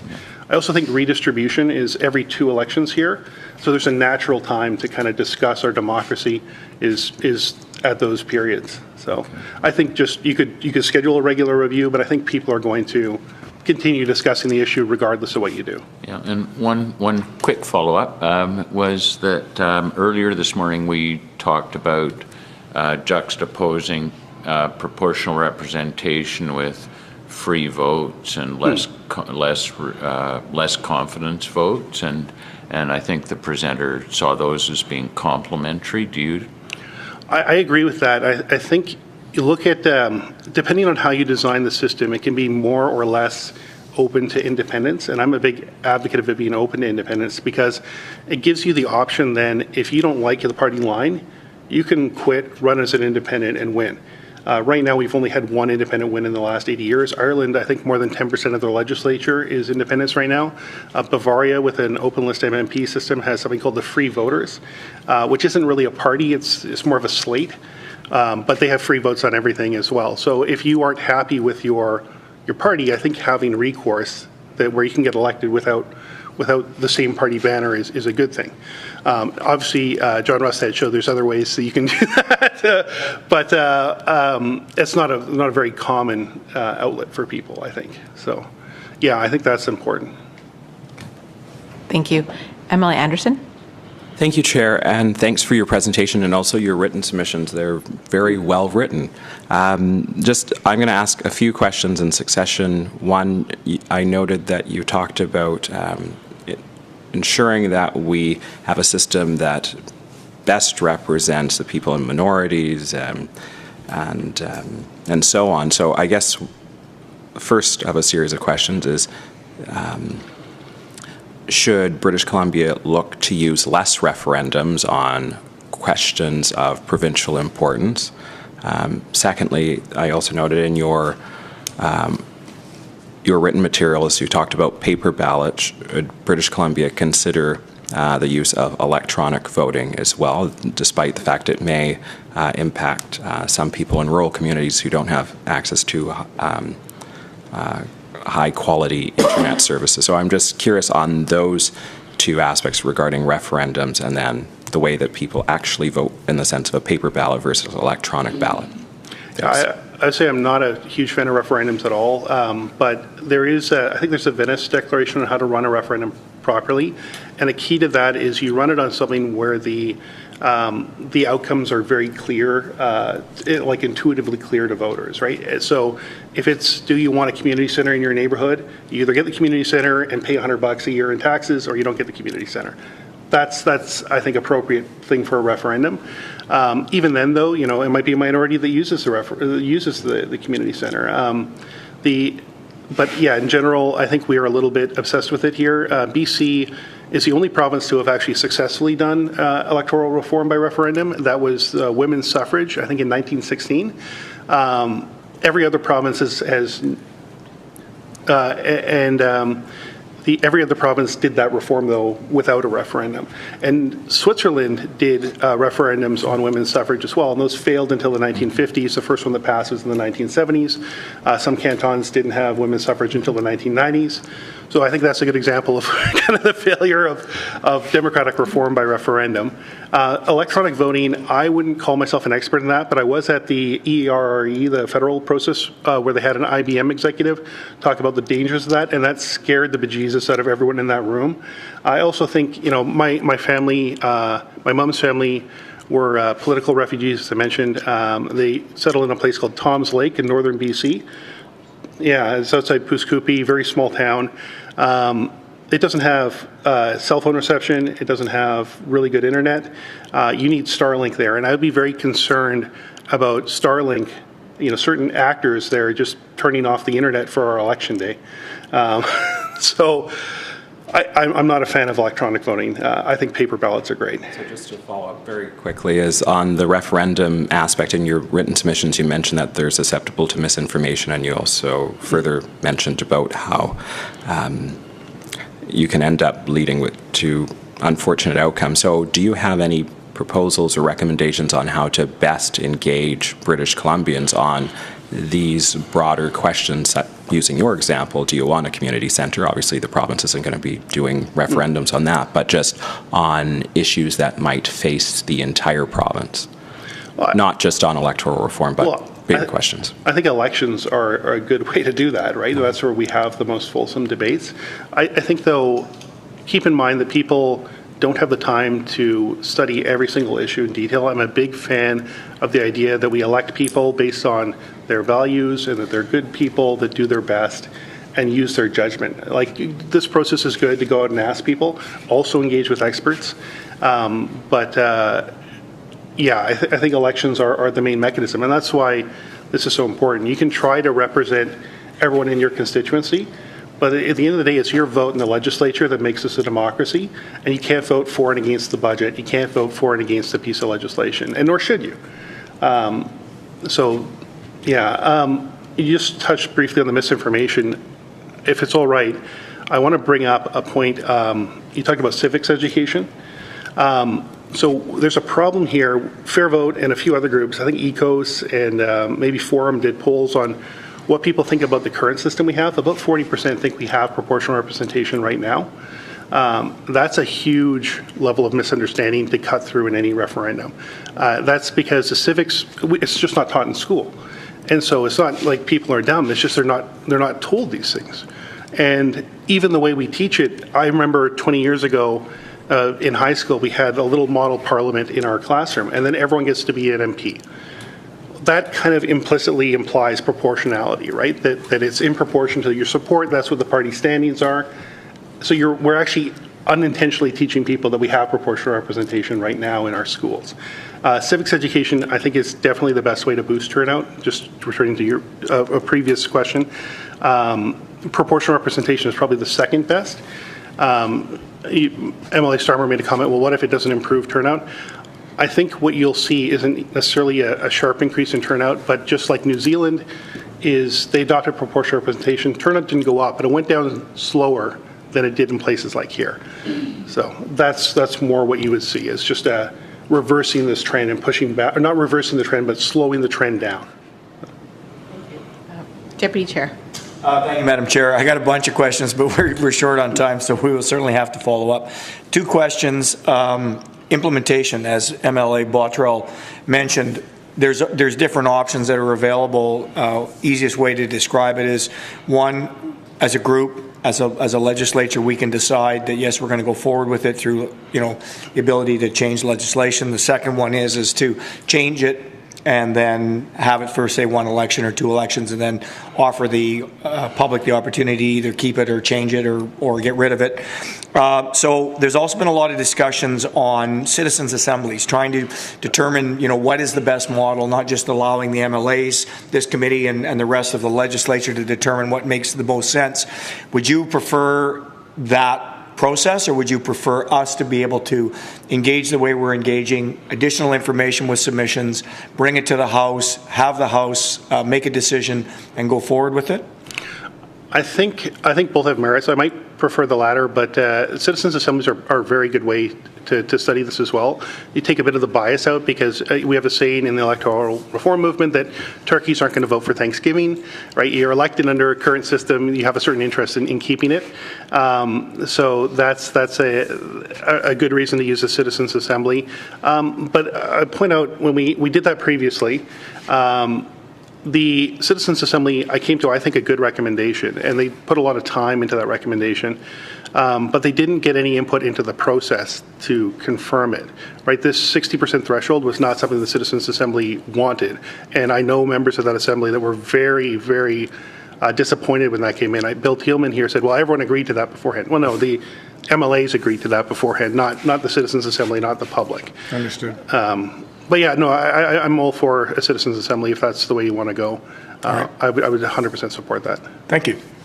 Thank you. And MLA Shaw. Thank you for your presentation. I find your written submission, quite interesting. I'm wondering about your alternative recommendation, your proportional representation light, and just wondering how it would work. You mentioned that additional seats would be awarded on the basis of which parties were most disadvantaged. Could you tell me what your definition is of being disadvantaged? Because I think the goal is to better reflect the popular vote in that region. And Actually, yeah, I'll start with that. So the way there's methods called highest averages work is you have a starting point of like how many seats have already been awarded, and then you check who gets the next seat, who gets the next seat. It's an iterative process.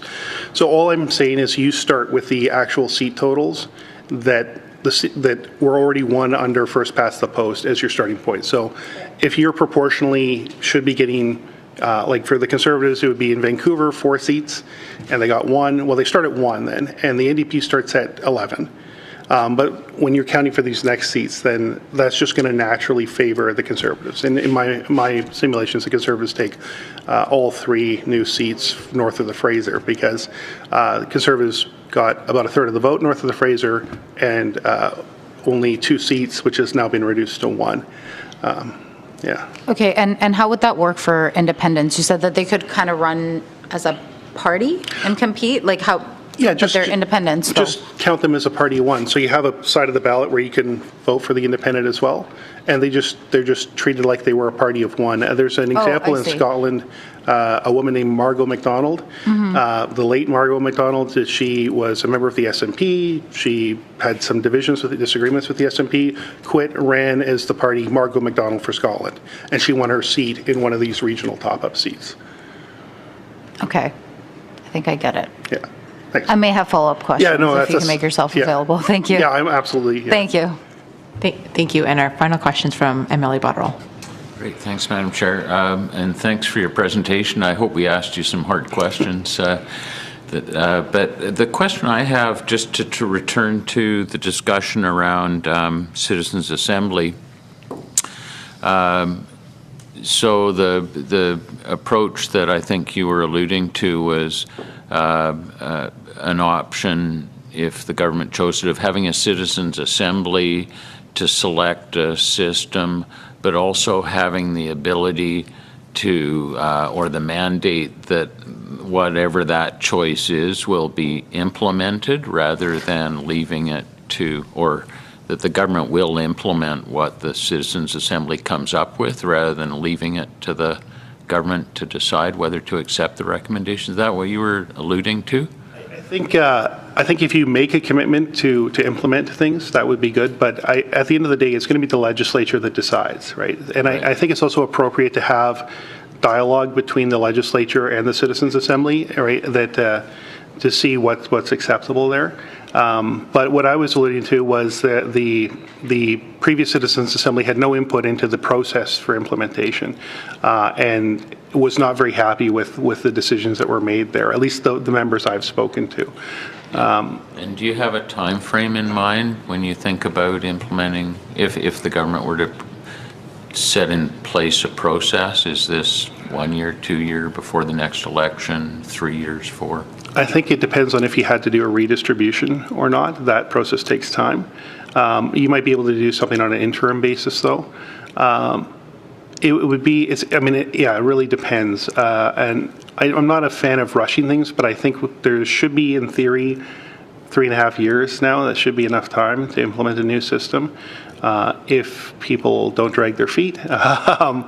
And so that would be my ideal, and assuming it goes to 3.5 years as well. I mean, we can always have an early election. It's been called, like the 2017 one was called early, and there could be changes in the composition of the legislature. But I think that would be a good goal. Okay. Great. Thank you so much, Ryan. I hope you liked the questions, or they were tough enough, but thank you so much for your time today. Thank you very much. I appreciate it. Next up, we have Neil Smith. Oh, one more. You've done this to yourself. Thank you, Neil, and thank you, first off, for your patience. I know we're running a bit behind schedule here, so thank you so much for being here this morning and taking the time to share your thoughts with us. So you have 5 minutes for your presentation, followed by 5 minutes for questions. Okay. Thank you for inviting me today, although when I learned I would have 5 minutes, I thought, oh no, they are testing that Winston Churchill theorem. No, not the one about democracy being the worst form of government except for all the others, the one which asserts the best argument against democracy is a 5-minute conversation with the average voter. Let's see, shall we? Part 1A of your mandate asks for recommendations for increasing democratic engagement and voter participation. Change the electoral system. You will get a 5% bump, probably, in participation at least. For Part B, although I have a personal preference, I would be happier with any system that involves a ranked ballot. I've been through this process for 20-odd years now, and boy, this is looking like deja vu with all the same arguments being brought out over and over again. As you can probably tell, I grew up in the UK. That was during a time when elections seemed to come frequently. Indeed, there was 1 year in which we had 2 general elections. Yes, that's 2 elections in 1 year under a first-past-the-post system. I moved to Canada in 1992. The next decade produced some strange election outcomes. Federally, Conservatives were rewarded with 2 seats for winning 16% of the national vote, while the Bloc got 54 seats from 13% of the vote. Later that decade, provincially, the NDP went from a majority government on the basis of fewer votes than the opposition to only 2 seats from 20% of the vote in the next election. Correlation is not always causation, so these anomalous results were not because I moved to Canada. Probably. They did lead to an increased appetite for some form of electoral reform, culminating in a series of referenda that dwindled in support as elections settled down somewhat. Correlation may be causation in this case. My line of work for the past 20 years has been repairing electronic equipment. It's usually the power supply that's the problem. First step in the process is to confirm that the equipment is broken. And in what ways is it not meeting expectations? Because, of course, if it ain't broke, don't fix it. My examples of the flaws of first past the post may be some of the worst cases, but they're not unique. Every election has some sort of anomaly. Indeed, 2 of the last 3 federal elections, the party with the most votes did not form government. In the last provincial election, we narrowly avoided another serious anomaly. An NDP landslide looked on the cards until one party withdrew from the election completely. The equipment is broken. It can be repaired. It needs a new power supply. I mean, electoral system. At that point, I think I'll be open to questions. If you've still got some there. Yes, I'm sure we do. Thank you, Neil. Do you have any questions for Neil? Okay. Deputy Chair. Thank you, Madam Chair. Thanks very much, Neil. So when we're talking about proportional representation, do you have something in mind? Like, do you have a preference? Yeah, I do. During that decade since when I first moved to Canada, I heard all these discussions, and people I thought I was politically aligned with were arguing opposite to people of the other perspective, and they both seemed to make reasonable arguments. So I said, to hell with this, I'm going to look at it myself. So I opened up the spreadsheet, and I tried playing with the numbers to figure out, can we fix the election under other systems? And the only way I could fix the election was under a first-past-the-post system, where we have that gerrymandering process, where we shift the boundaries a little bit. I think you referred to it earlier on. Mm-hmm. Shift the boundaries, and you can, and it's true. And you can do it yourself with the spreadsheet. You can see you can have any result you want under a first-past-the-post system just by moving the boundaries. You can't do that under proportional systems. Okay, so I think that alone was enough reason for me. And so on that basis, that's why I started actually getting involved in the whole referendum question. Especially, I started off with the where we actually wanted to hold a referendum, and we went out collecting signatures for a petition to have a referendum on the subject. And disturbingly, I asked for signatures from people, and I was most disturbed by the number of women that told me they couldn't sign my petition without asking their husband first. That blew my mind. But we eventually did get the referendum, and like as I referred to in my presentation there, that it tends to be aligned with how disproportionate our election outcome is. That's when the interest in having a referendum seems to go up. Emily Claire. Thank you, Madam Chair. Fortunately, the secret ballot allows some protections for people to vote against their spouse, regardless of whether male or female, which is not the way it always was. And one of the things about what you were saying is, representation and so on. What do you think about a bicameral system in British Columbia with an upper house? At this point, I really don't want to specify one system, because I think the first thing we have to overcome is a recognition that the current system we have, there's too many examples that it's a broken system, it does not work, it doesn't produce representation, it produces low voter turnout. There's so many examples of how it's not working that we really need to change the system. But our voter turnout has been increasing. There was a dip in COVID, and we've had it as high as something like 71% in the 1996 election, and then it was in the most recent election, it was in the mid to high 50s for percentage. Yep. So we had a dip, but it's actually been increasing. Yeah, I think we've heard it a lot. I mean, other presentations that they try and draw this it's really a non sequitur where they blame the electoral system on either frequent elections or low voter turnout.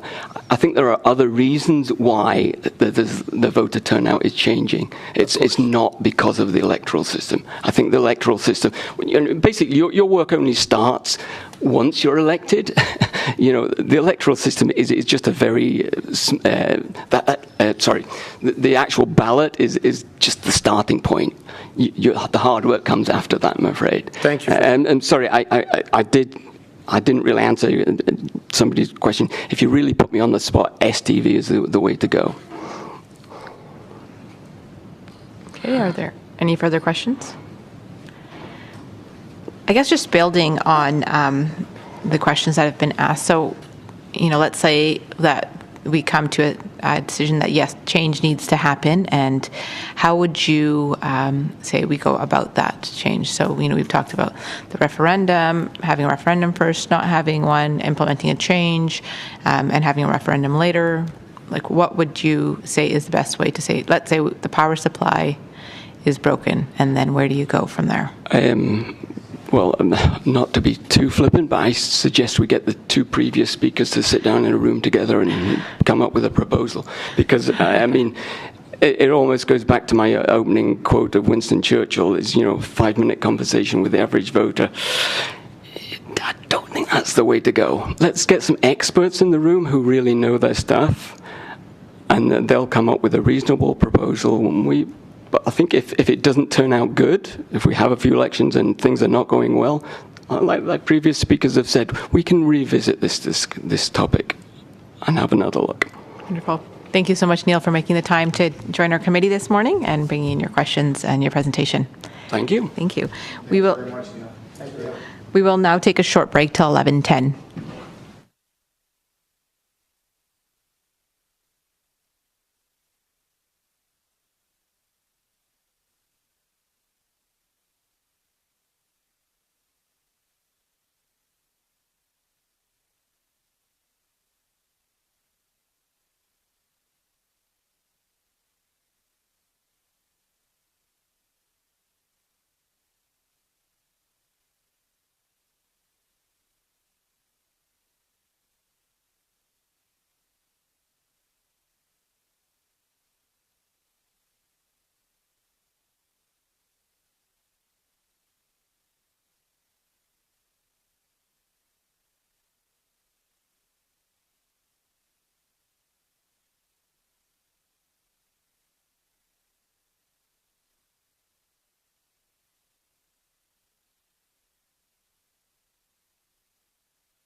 Welcome back, everyone. We're going to get started again after this break, and now we are with Daniel Grease. So welcome, Daniel. Thank you so much for being here today. Just a reminder, you'll have 5 minutes for your presentation, followed by questions. All right. Well, I'd like to thank the committee for inviting me. I'm a lawyer. I've written papers on electronic voting for Elections Canada. I've volunteered volunteered and paid organizer on 3 referendum campaigns for proponents. But I'm here really to speak about my most recent experience, and that was running as an independent in the riding of Chilliwack in the last provincial election. I ran as an independent because I felt politically homeless and wanted to speak about issues that I personally felt passionate about. I have a charter right, as we do all, to put forward my name as a candidate. However, my experience is that the electoral system unfairly hinders independence. I know that there are many changes that could be made to improve elections, and if I had more than 5 minutes, I would love to go through them all, but I want to speak to 2 of them here today. One is how people vote, and the second is the financing rules for independence. Our current voting system too often forces voters to choose between following their conscience and voting for a candidate who has the best chance of stopping their least preferred party. I felt this firsthand in my campaign, despite being a highly qualified candidate, distributing nearly 10,000 flyers across my riding. I received about 487 votes, or 2% of the vote, which was both respectable and disappointing. The problem I had is far too many voters were afraid to vote their conscience, even if many agreed that I was the best candidate. It was frustrating to have close friends and even strangers who heard me debate tell me I was their favorite, but they were afraid to waste their vote. Whether it is politics or sports, no one deserves to win, but candidates at least deserve a fair chance to make their case to voters. Our voting system not only deprives good candidates of having a chance to win, but even worse, deprives voters of their democratic right to vote their conscience. And whenever we talk about electoral reform, it's about the voters. It's not about the parties, the politicians, or the government. It's about the people of this province. This was even evidenced by the collapse of the BC United Party. We saw good candidates from across the province who'd spent months or even years of their life knocking on doors and fundraisings, only to have their dreams crushed in a backroom deal to avoid vote splitting. Had BC had ranked ballots, not only would there be no reason to fold the party and deprive voters of their choice, but we would have seen a far more collegial campaign in which Conservatives, New Democrats, Greens, and United candidates spent less time attacking each other and more time reaching out to voters for other parties to get their candidates ranked second. And why I personally support proportional representation, my experience over 2 decades running on campaigns such as this is that while voters embrace the concept of more choice and being able to rank candidates, many voters are fearful of fringe parties being gifted seats or having communities lost in large amalgamated districts. And that we have seen in the past be the difference between, for instance, the referendum in 2005 or 2004 and the following referendum, when we saw a huge drop in votes when we saw large amalgamated ridings be presented to voters. It's my opinion that voters would be more likely to embrace simple, incremental changes such as ballot reform than a vastly unfamiliar voting system. This does not mean that the proportional representation shouldn't be the end goal. It means that we should take one step at a time and get voters familiar with the processes and changes and change how voters think about politics to begin with. The simple change from marking an X on a ballot to being able to rank a candidate is increasingly being adopted by local governments in the U.S. and has been the primary voting system in Australia's Legislative Assembly for a century. This system, known as alternative vote, instant runoff voting, or ranked choice, is frequently used internally by parties. And as mentioned, we even tried it in BC in the 1950s. It would be worth trying again, and now in a day where we have better telecommunications and the province actually has highways that reach from side to side.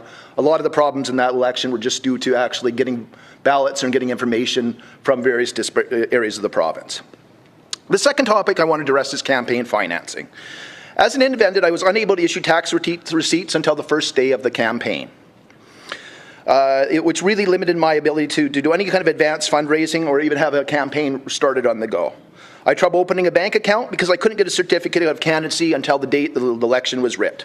I had my required signatures and paperwork in weeks before the election, but Elections BC can't issue papers until the election is officially called.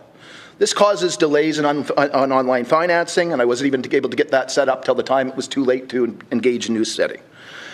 Furthermore, campaign finance reform in British Columbia, which was meant to reduce the influence of large donors on political campaigns, also meant that I was unable to spend any significant money from my own savings on my campaign without being fear of offside campaign rules.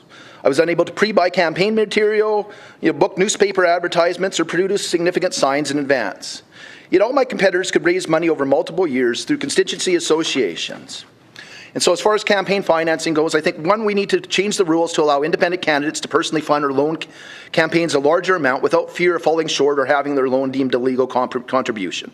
$1,400 is not enough to reach a riding, and as especially as a lawyer, the risk of being offside of a campaign finance law would be a severe aspect on my career. I believe the committee should also look at letting independent candidates set up registered campaign accounts in advance of an election so they can raise money and issue tax receipts the same way a political party or constituency can do on behalf of a nominated campaign in advance of an election. So those are my primary recommendations today, but I'm happy to answer any of your questions, including on proportional representation, my past experience in referendum campaigns, and voter information too. Thank you. Go to MLA Clare. Thank you, Madam Chair.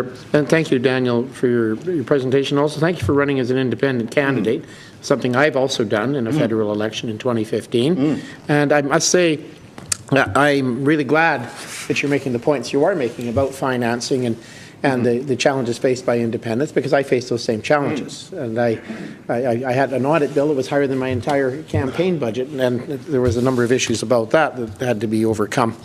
And one of the things that is a concern in BC about election funding, though, was the whole fear that elites or large organizations would be able to put money into campaigns. And I recognize the challenge of an independent.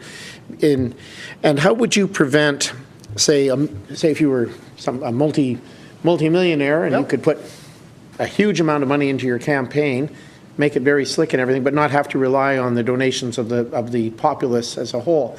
Would that not provide a barrier or a disadvantage to others? Like if you weren't wealthy and you were an independent and you couldn't fund your campaign like that, wouldn't that give you a bit of an advantage and promote some sort of an elitist approach?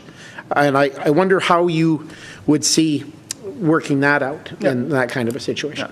We already have maximum amounts you can spend on a campaign, and our system's already such that I could be running up against a candidate who put their name forward and just got $80,000 funded by their party, and so the fairness on a local aspect I don't think would be changed by that. The reality, we put those rules in place so that a third party can't be buying your votes or unfairly influencing parties or doing this on a collective basis. I don't think we're really too worried about a multimillionaire running for an $80,000, $120,000 a year job. That's across the province. Sure, we could have 95, people self-funding all these campaigns, but they're still against the parties. They're, and as an independent, even if I had access to the maximum amount of money, I'm not running a provincial media campaign. So I think there's not a lot of real concern or risk to democracy as long as it's limited to your ability to fund your own campaign. And of course, you've got the problem of federally, a party being able to take a donation as well as a candidate taking a donation. But you, as an independent, you only got the one option. We only have the one option, and it's even worse than that. I can only take one donation of $1,400, whereas all the political parties and constituency associations can take 4 years of $1,400 from individuals and put it in the bank. So, so that is really, as an independent campaign, it's not even just like, hey, what can I do on my local level? It's like I can't even start. I can't compete with anybody. The rules are just so stacked against me. Well, I hope one of these parties can find you a home can provide you a home, and that you're able to participate more fully the next time. Yeah. Well, and that is always an option, but I think there's still a grounds for looking at electoral reform and voting changes to do that, because I believe the ability to be the possibility of running as an independent and to be able to have a chance to win is actually beneficial for political parties, because if you and your party are in disagreement right now, the threat of them pulling your nomination, basically, you can talk about free votes in the legislature, but if they don't you can vote freely as much as you want. If they don't give you that seat in the next run and you're forced to run as an independent, you're not going to have a fair chance to do that, both out of the money issues, but also just the fear fear of vote splitting, and that's why we very often see that a lot of diverse and probably even better, highly qualified candidates, not to speak of any negative about anyone who's elected right now, either can't get elected or won't run in the first place because they know the rules are so uphill. Very good. Thank you, Daniel. Yeah, I just wanted one other address for you, and you made a comment earlier about the bicameral electoral system as well. Yeah. I haven't really addressed that, but I do think that is a really good model to look at, which is used in all Australian legislative assemblies. I believe Tasmania uses a STV system. Some of my knowledge is about 2 or 3 years old on those ones, but I really think that's a system that, that if you do need to address local issues and bring in an aspect of proportional representation, would be something that would be an easy sell for British Columbians, because you could get away with only increasing the legislative side by maybe 10 seats and still give a lot of diverse voices a role in the legislature and too. Regional representation. Yeah, and regional. You basically keep all your representation the same. Australia uses a ranked ballot at the local seats, so you do have that competition. You do have a lot of independents riding, but they have the legislative council at the upper seat, where that's where small parties like the Greens or other parties can get a fair representation based on the number of votes that they can get as well. And so you have both the aspect of proportional representation and the benefit of having more voices in at least one arm of the government as well. But again, I'm quite happy to start with the locals and look at other options. And once we get people used to the idea of a ranked ballot, I think putting too much on them at once is what's really killed a few of our referendum campaigns across Canada. Okay, thank you, Daniel. Thank you. MLA Anderson. Thank you, Chair, and thanks for your presentation. You spoke about campaign financing, and I think that's great that you're highlighting that aspect. So my understanding is that if there were some level of campaign finance reform, you would see greater participation in our democratic process. Is that correct? Yeah, I believe that would definitely increase the ability for independents or smaller candidates to be able to run a campaign and reach out to voters. And I'm of the view that we live in I can turn on, when I was a kid, I had 2 channels to watch, had to walk up and turn the knob on the TV. My kids have Netflix, they have 1,000 options. I think both young people and all people today are used to so many quality options in all aspects of life, and then they get to the voting system and they're not given that same level of quality options. They're really back to 2 major choices in too many elections. Occasionally a third choice, and when the Greens can get a full field and get highly qualified candidates as well.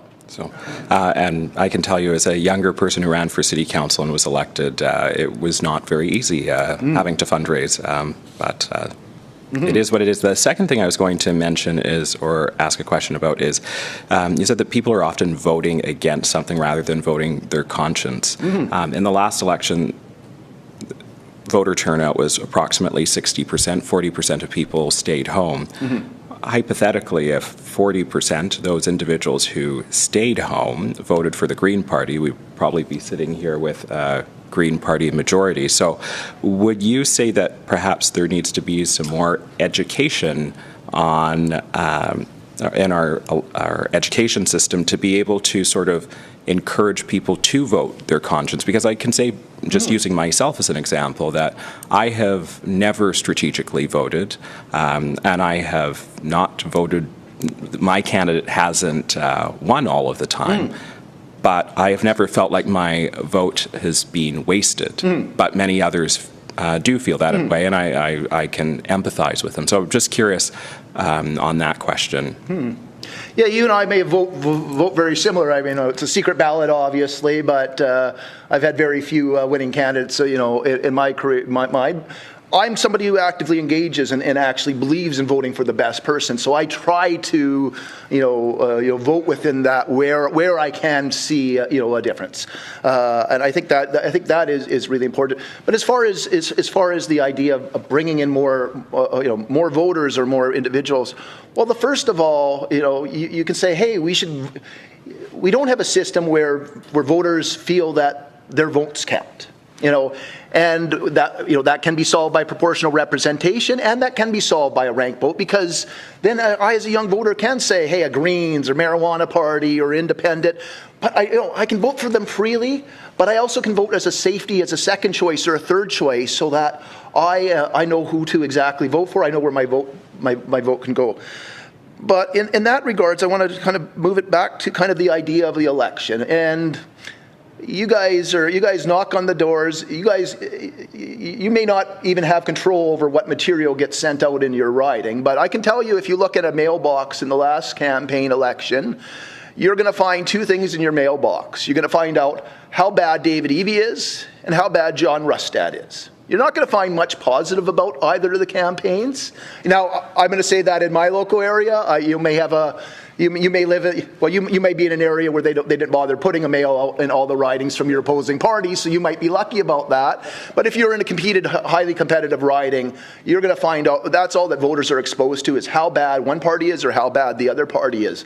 And then you're expecting them to vote when all they can tell, who am I supposed to vote? Why should I vote for person A, who's a horrible communist, and person B, who's going to rep out all rights? That is what the campaign literature does, and that's why it does come out that way. If you haven't seen that in your local campaign, then you're not in a highly competitive riding, because that's the stuff that ends up in the flyers of voters across the province. And so you as a voter are expected to come out and engage yourself in this voting system when you're supposed to choose between two bad people. They're not bad people. But that's how you win in first past the post, is you actually try to depress your voters' support. I can keep my voters, I want to scare this third party into voting for me. And so that is the best way to win elections, is fear. We need by changing our voting system, and ranked ballots is great for that. It actually, there's something that political scientists have called the centripetal effect, in that because of the ranked ballot, when you're running, you don't necessarily want to badmouth all your other candidates or try to scare them. You actually want to get their voters to support you. So it actually creates changes from a really negative campaign to, you're still going to get differential, you're still going to get the messaging boxes, but it does force voters to move out, candidates to move outside their comfort zone and reach out to the Green candidates and say, hey, I like Mr. Botterill. He's a great person, but if he doesn't get elected, why don't you support me? And that inter-cooperation and that changing electoral, the messaging gets changed. It's no longer Party A is worse, Party B is worse. It's, hey, come support me because these are the things I can do. Put me on as a second place. And changing from a negative system to a positive system is extremely challenging. It's extremely beneficial, and I believe it will actually change how you guys operate in Victoria. When you're realizing that the next election, you don't have to scare the voters about the other party in order to give yourself the best bet in the next election. It's really about you earning the support and trust of the voters to say, hey, why, even if you're not your first choice, look, we're still a good second choice. Come give us your support, and it'll change how politics actually works from the ground up. Thank you. Thank you. Emily Shaw. Thank you for your presentation, Daniel. Just to clarify, so what you're suggesting is a ranked choice ballot, but not a winner-take-all, right? Like you're suggesting maybe proportional representation to account for the representational sort of challenges in a given region. So are you suggesting multi-member districts, or like how? Well, let me say first is I'm actually in favor of this process that we're doing today occurring over more than one election. Okay. So I actually feel that the best bet is actually to move from one election with the exact same single member votes we have, and just basically moving into a ranked ballot to get people familiar with that. I think that is the first step. Now, if you're asking me what my ultimate goal is, I love I followed the BC Citizens Assembly very closely. That was the first time I was ever exposed to electoral reform. I was a university graduate, a tech individual. I thought the recommendation was excellent with the multi-member single transferable votes. But what I saw, the flaw I saw, is when we actually, in the first election, 57% of voters actually liked that idea. In 2009, though, they decided to put that into maps to see what voters would look like. And rather than sticking to small, maybe 2 or 3 member ridings that could still give a bit of flexibility for individuals, they went with 5, 7 member ridings, huge ridings, so that way they could have parties that maybe get 4 or 5 or 7% of the vote.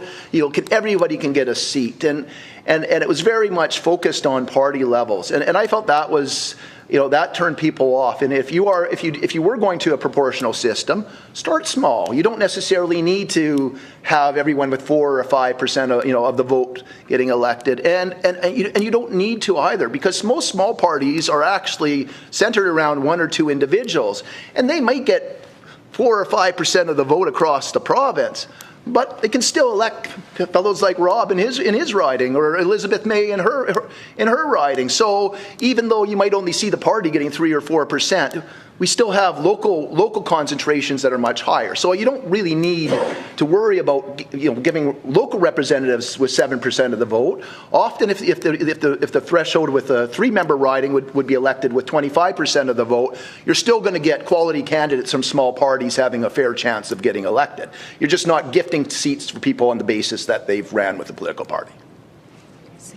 Great. And we have one final question from the Deputy Chair. I only get one. Thanks, Madam Chair.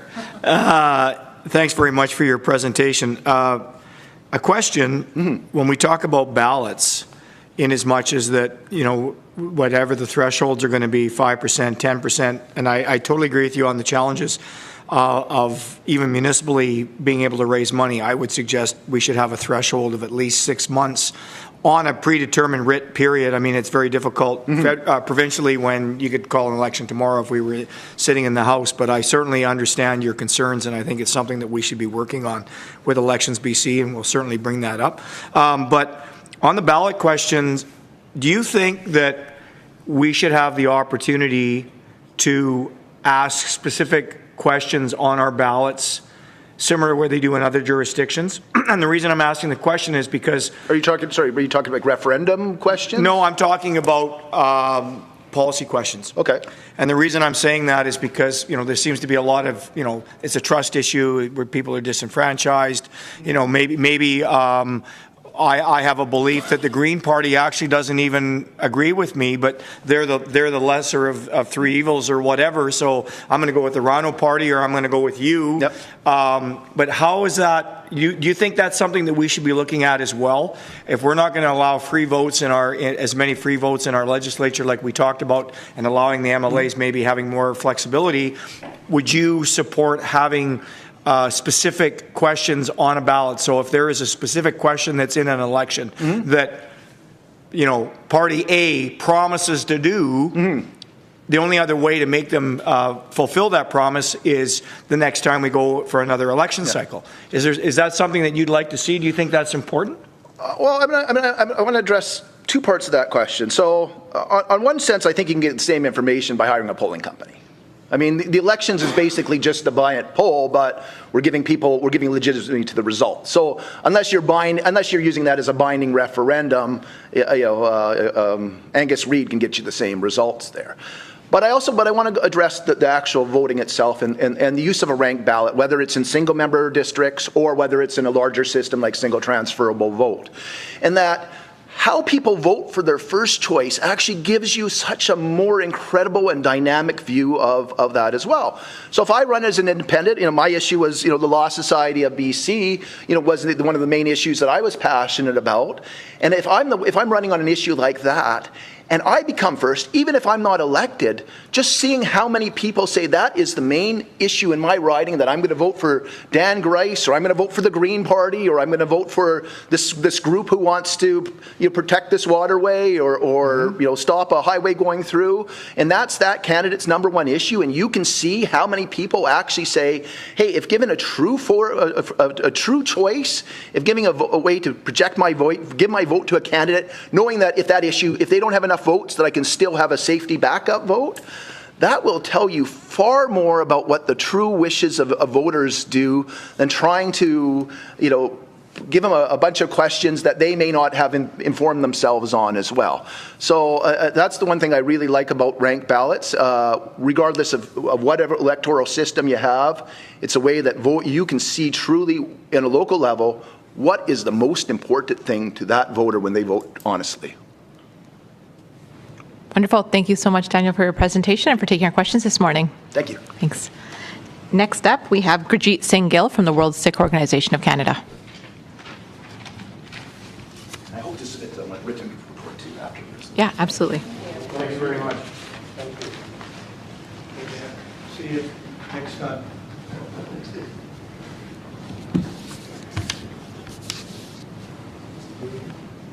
Gurjeet Singh Gill. It's a lot. From at the end of our schedule. Welcome, Gurjeet. Thank you for being here with us this morning. So as you know, you'll present and then we'll be followed with questions from the committee. All right. Well, hello, folks. My name is Gurjeet. I am the Regional Officer of BC for the World Sikh Organization of Canada. Some of you folks have heard from our team directly, but you've definitely seen our legal counsel and spokesperson, Balpreet Singh, in the news speaking on foreign interference. The World Sikh Organization of Canada promotes and protects the interests of Sikhs in Canada and around the world and advocates for the protection of human rights for all, and we've been doing so for 40 years. So today I am speaking to the committee's interest in democratic engagement and voter participation, as well as the previous provincial general election. So I'll begin with BC having the highest proportional population of Sikhs outside of India in the 21 census. There is a lack of engaging voters that identify as women. To address this, the WSO has the Core's Vote initiative. Through programs, events, social media campaigns, we encourage women to go out and vote. This is an issue we see in our community where women are not voting in these elections. And my ask for this committee is for support, resources, and perhaps funding so that we may expand our programs in engaging women voters. The next thing I'd like to speak on, there is a real concern of foreign interference in our elections, especially on campaigns on social media, with Sikh candidates being maligned, namely by bot farms, and candidates running with unclear ties to foreign governments. I'm going to start by touching on the term South Asian briefly, which we just spoke with Attorney General Nikki Sharma last month. There are systemic inequalities between these groups that come under South Asian. Whitewashing the understanding of these communities isn't serving any of them. There are clear issues amongst all of these that fall under this umbrella term. For example, the current Lawrence Bishnoi group extorting business owners. The two most well-known murders were turbaned Sikh men. Calling it a South Asian target or a South Asian issue is a little bit ignorant. That's just a sidebar on the topic of South Asian. What I'd like to hammer home here is foreign interference. I understand all of you here and all elected officials and staff have had a briefing, a security briefing on foreign interference in which it was highlighted to you that India is the second largest threat when it comes to foreign interference, and the threat is the highest here in BC after China. Expanding a bit on the foreign ties of candidates. Candidates, and once you're elected as MLAs, you have to have relationships with everyone. You have to have relationships with different orgs and different groups. That's understandable. But I understand that there are those that are aligning with the Indian consulate, and with the threat of foreign interference, this is very concerning to us. The flexibility of party members meeting on and off the books, because we know this happens, is a concern. We all know that these candidates that become MLAs have personal relationships with the consulate, and it's not just for external events. We ask that the parties and the party whips of the parties need to be cognizant of relations with the consulate, especially outside of constituent issues, which of course are understandable. Personal, off-the-books, after-hours meetings should be discouraged and prohibited, especially in light of the threat of foreign interference, because we know these meetings are happening. I'm not going to mention any names, but there are MLAs that have regular dealings and meetings with the Indian consulate. And the consulate has called many MLAs to events and dinners that are not official events, and which we want to be wary of, and is why I'm highlighting this. Now, the last thing I'd like to share with you folks is racialized voters being stereotyped. This can be largely seen on social media, partially due to the bot farms and might be related to foreign interference, but this is definitely an issue that's being discussed by Canadians. The notion that racialized voters vote as blocs, or the notion that they only vote for those of their own ethnicity and are not invested in the election otherwise is very concerning. A Sikh votes for a Sikh, a Hindu votes for a Hindu, a person that's of Chinese or Japanese descent votes for those of their own ethnicity or culture. This assumes a lack of education, a lack of engagement, and it is something that I've personally seen, rhetoric when I was voting, someone commenting on all these turbaned folks standing in line. Of course, we know who they're voting for. So it's a notion that I ask that A, could be addressed through signage, a campaign, or simply acknowledgement. So I'll quickly summarize, trying to be concise here. We would love some sort of support or funding in our programs to engage Punjabi and Sikh women, because we've seen a lack of them actually going out and voting. We would appreciate acknowledgement of the stereotyping of racialized voters, whether through signage or campaigns, social media campaigns. And I'd really like to ask for either legislation or at the very least a statement from the provincial government and statements from the parties on limiting both candidates and elected MLAs dealings with the Indian consulate outside of constituent issues, which of course are understandable, in light of the very real threat of foreign interference from the government of India. That's all I had to share. Thank you. Thank you so much, Gurjeet. MLA Clare. Thank you, Madam Chair. And thank you, Gurjeet Singh Gill, for your presentation. I very much appreciate that and welcome. I take very seriously the comments about foreign interference in elections, and I'm wondering, would you expand the concern about that to other consulates as well? I mean, you identified India as being one and China as the other. The Chinese consulate, is that also something that we collectively should be concerned about as having MLAs be meeting? I mean, if we're talking about the very real threat of foreign interference and the security briefing that you folks have gotten, I'm understanding that if I'm to speak as a Canadian, there should be a concern for all foreign interference. If we're meeting off the books outside of constituent issues, I believe that would be a concern across the board. Yes, and following up, Madam Chair, is what suggestions do you have for dealing with attitudes about ethnic voters voting as blocs? This is one of the great challenges and one of the great flaws in a lot of positions taken by some people. You see this online all the time.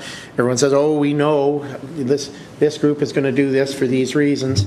And it's really quite distasteful to me, because I know that there exists a great deal of variety in all ethnicities about how people vote. I know this. I've seen it. I have people who support in my community. They support me. They support others, and it's as varied as any other any ethnicity is. So, if you have some suggestions for that, I'd be interested in hearing. I believe an acknowledgement would help. I don't know how social media campaigns or campaigns in general for advertising the election work. Maybe it begins at the party level, where we acknowledge that, hey, we're not pandering to an ethnicity that will vote for us if we do X, Y, Z. Rather, we are just campaigning to Canadians. On the other hand, when it does come to ethnic issues, it's not a matter of, oh, if we support said issue, the entire ethnicity will support us. I think it starts at the party level of these conversations that, I mean, I have colleagues that are part of the NDP and all the other parties as well. And these conversations do come up. Hey, will we get the Sikh vote if we talk about so and so? And it's part of the strategy. I get it, but I guess the conversation begins at that level of that. Oh, when they don't get the Sikh vote, it's we never got the Sikh vote. We never got the Punjabi vote because we didn't do X, Y, Z. Of course they're just going to vote for so and so. I guess when the negative reaction happens begins at the party level, but also for the government, I believe it could be just acknowledgement when it comes to advertising the election. Okay. Thank you very much. Yeah. Thank you. MLA Shaw. Thank you, Gurjeet, for your presentation. I'm wondering what your thoughts are about addressing these stereotypes in the form of prevention, and that being through, and this is just an example, mandatory civic education in schools, because I think we know when voters form in the formation of attitudes, not political beliefs, but even attitudes around voting and perception of what other people think about every single issue, and that sometimes extends to biases based on how people look and what they wear. So I suppose essentially I'm asking you for your comments on that, and also maybe even more pointedly whether you think mandatory civic education in high schools is a good idea. I've been an instructor. I've taught kids in day camps from 5-year-old to 16 plus. So I understand the impact of education, but I also understand how difficult it can be to adjust curriculum. Now, to answer your question directly, I think would be very, very useful. It doesn't have to be a massive undertaking. There's already programming in the BC high school curriculum about understanding how not to be racist, quite frankly, how to understand different ethnicities and different backgrounds. So if something's included in there about when we're advertising, when you become an adult, when you move on with your life and you engage in elections, or you might even campaign for a political party, you're aware that there's not exactly such thing as, the ethnic vote. And it's more nuanced than that. I believe that would be very useful if that's added to the existing curriculum. Thank you. And I'll just note that, in my experience here in a BC high school, although I was provided very limited civic education, there was quite an emphasis at the time on digital literacy and critical thinking. And I fondly look back at that as some of the ground rules about how we critically assess information that's being presented to us. And even though I think that maybe we haven't moved quickly enough based on technological advancements and all the different types of technologies, I certainly see value in those types of initiatives. For sure, yeah. I grew up at a BC high school, and I also look back on that fondly. So it's already there, including a line about, hey, let's be cognizant when we're campaigning. That'd be useful. Right. Thank you. Yeah, thank you. Thank you, Gurjeet. I have a couple of questions as well. So I think it's kind of formulating in my mind, but we can just get your thoughts on it. But when you talk about like a type of acknowledgement, I think one of the questions is like, what does that look like? And in my mind, it also ties into a lot of the online rhetoric and hate that we see. So I say I formed this question because it ties into a lot of the roles that I do, not just on this committee, but in my parliamentary secretary role and everywhere else as well. And how do you have any ideas on how we can help guide the Legislature, Elections BC, to help combat some of that online hate and rhetoric that we see during elections, especially and throughout the year, but especially during that time, and tied into this piece about that there's not block voting and all of that as well? For sure. To speak directly to that, there are other, with specific keywords on social media, Instagram, Meta, for example, has been mandated to include a disclaimer that this, if you decide to include a hashtag or certain words in your post, whether it be about hate for a certain group, Meta has been required to say this post includes non-factual information, or this post includes hate speech. So if the government can use its legislative powers or whatever powers it has to mandate that during elections that, if it could even be simpler. I understand maybe you can't be that specific. This post makes a commentary on ethnicity or voters at all. That is an avenue, mandating Meta or the Instagram or TikTok during the election period. Or if there is a heavy engagement in BC election or BC Poly hashtags on these social media platforms, if that is seen, perhaps as a response to that, there be an ad campaign that is targeting whatever is being discussed. And that can happen in real time. If you see the BC election trending, you just simply have to look at the hashtag, scroll through 10 videos, and see how much of them are full of hate. And if you see 5 out of 10 are hateful, perhaps that could be a way to act. Yeah, and thank you for that, because there are powers that Elections BC has during the election period to deal with misinformation. Mm-hmm. It's just sometimes it's a matter of how quickly we're acting, and we're working within a 28-day election period. But I think it's kind of like a fact check portion to that as well. Yeah. Thank you. And then the other piece about voter engagement, this is something that I personally, just the specific topic you said is one of the reasons why I wanted to get involved in politics, is to really increase the knowledge and awareness that we, women, especially in our communities, need to get involved, and we can have a voice and opinion on things that might not be the same as other members of our household.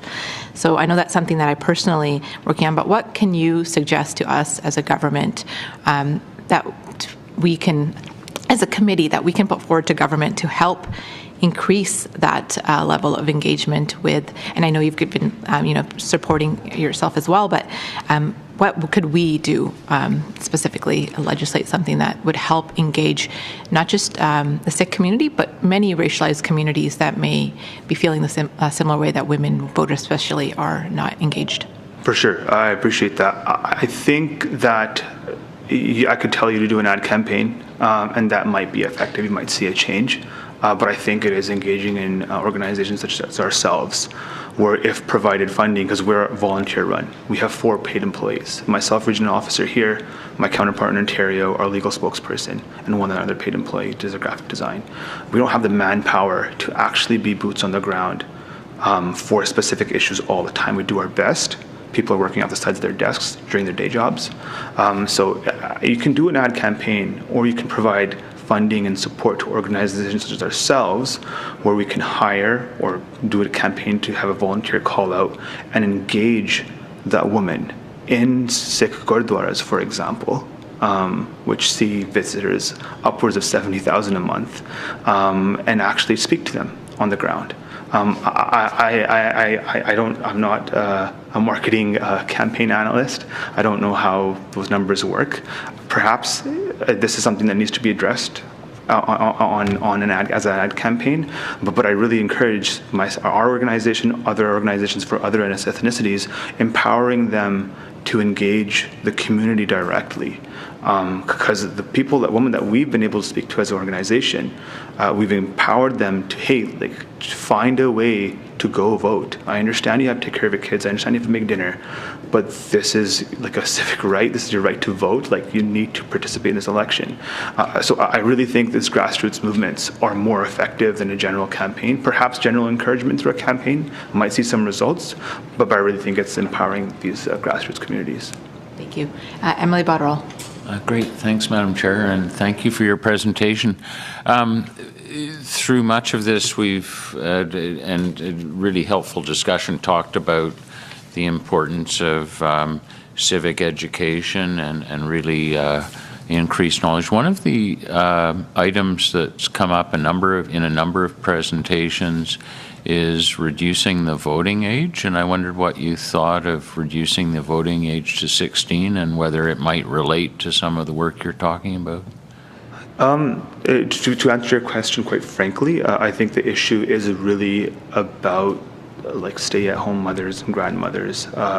that due to their household responsibilities, etc., or lack of education, have decided that it's not high enough priority for them. So I don't know if lowering the voting age would directly address that, just to answer your question clearly. But in terms of lowering the voting age, I'm 30 years old now, so I wasn't in high school too long ago, but it's been a while. But I remember being a frustrated person in high school and not being able to express what I feel is important. Personally, I would support lowering the age. I'm 15 years removed from being 16 now, and I don't think I was too young to be heard. Yeah. Okay. Great. Thank you. I don't see any further questions. Thank you so much, Gurjeet, for taking the time to be here and for adjusting your schedule to come in earlier. For sure. And speaking with us. It's really helpful for us. Thank you, folks. I really appreciate you guys' time. Thank you. Next up, we have Andrew Schultz.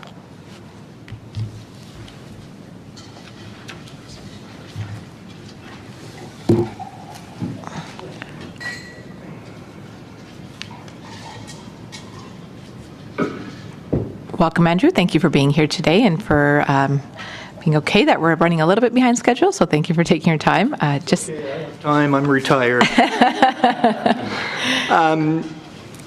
I'd like to thank the committee members for the time and energy they're putting into this very important issue.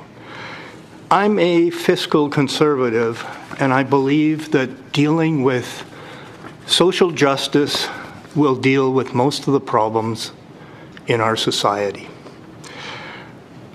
I have voted in every election, federally and in BC, over the last 52 years.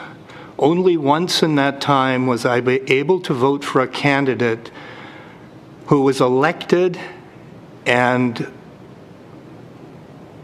shared my values and the vision I have for the country in BC. You probably guess I do not vote for the two major parties. I believe that proportional voting would address these, would help create this change. Many believe that those who advocate for PR do not do so out of self-interest. This, of course, is true, but it is also true that those who support the status quo also do so out of self-interest. Canada, BC, and many parts of the world are slipping into more and more polarized world. See our neighbors to the south. A PR voting system would most certainly moderate that slide into partisanship.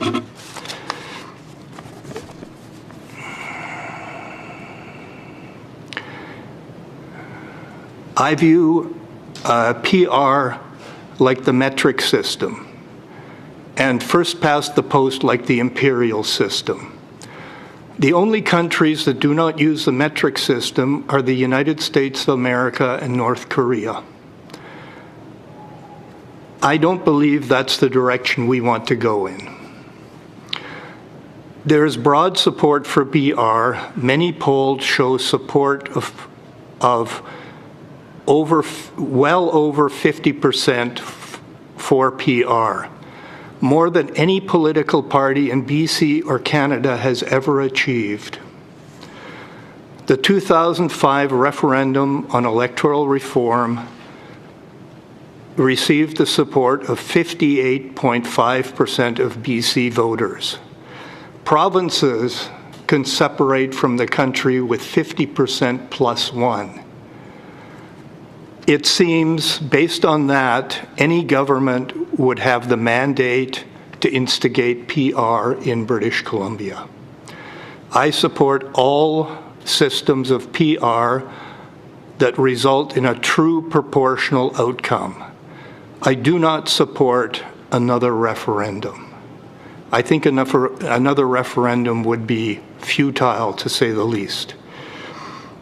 On a final point, no matter which system is implemented, I would like to support the idea that we cut the number of ridings in half and that in each riding we would elect one man and one woman to the legislature. I think this would create a more equitable legislature.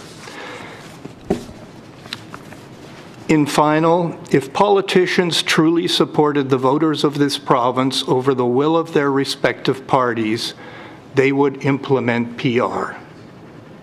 I think it is the voters' wish to have that happen if you do a true poll. And I think that's been proven over and over again. Thank you. Thank you, Andrew. MLA Clare. Thank you, Madam Chair. Thank you for your presentation, Andrew, and congratulations on being retired. I know we all aspire to that one day. I wanted to point out that we actually have a majority of female MLAs in the House at present, and that has been through the choice of the voters over periods of time, and that's something quite laudable. So I'm not sure that PR would make a change there with your proposal about dividing up the ridings on that. And I worry about making limits based on a person's sex or on a particular characteristic, because that can have the unintended consequence of denying someone the ability to be a candidate who otherwise would be an excellent candidate regardless of their other characteristics. Well, what do you think of that? I think I was recently in Iceland. In Iceland, the president, the prime minister, and most of the cabinet are women. So the country's run by women. And people say that's a wonderful idea. And I say, sure, I'm not against that, but I think you need a balance. Mm-hmm. So Iceland doesn't have that at the moment. Well, they might in the future. And I appreciate that at the moment we have more women than men, but traditionally, not so much. And there's nothing saying that's going to happen in the future. Well, thank you for your answer. Thank you. MLA Shaw. Thank you, Andrew, for your presentation. I noticed you mentioned that a PR system would reduce the polarization in our communities. I can visualize that actually, because when you set up a table or a system in which you kind of incentivize consensus building, the opportunity is there. Whereas if you don't have that structure in the first place, how are you intended to do that? But so I see that component of it. But in terms of polarization in communities, in our provincial or national landscape, what are some of the other ways that a proportional representation system could reduce polarization? Well, I think we look to our leaders, right? Okay. And we see Parliament, federally and provincially, where there's a major emphasis on winning, right? We're in charge, we're running things, we're not listening to anybody else because we don't have to. Whereas if you have PR, the chances of forming a majority become slimmer. It's not impossible, but it becomes slim. So you have to create you have to build consensus. And if I see that our leaders building consensus in the legislature and on the campaign trail, they have to, again, sort of like Dan said, if there's a second choice or you have to work with this person once you're in government, you're going to act differently. And I think that presentation and that modeling would help decrease the polarization in the community. It's not going to happen overnight. The polarization didn't happen overnight. This has been going on for, 50 or 100 years, right? And this is where we've gotten to, and it's not great. It's scary. It scares me. Thank you. Deputy Chair. Thank you, Madam Chair. Thanks very much for your presentation. So that leads me to a question then. If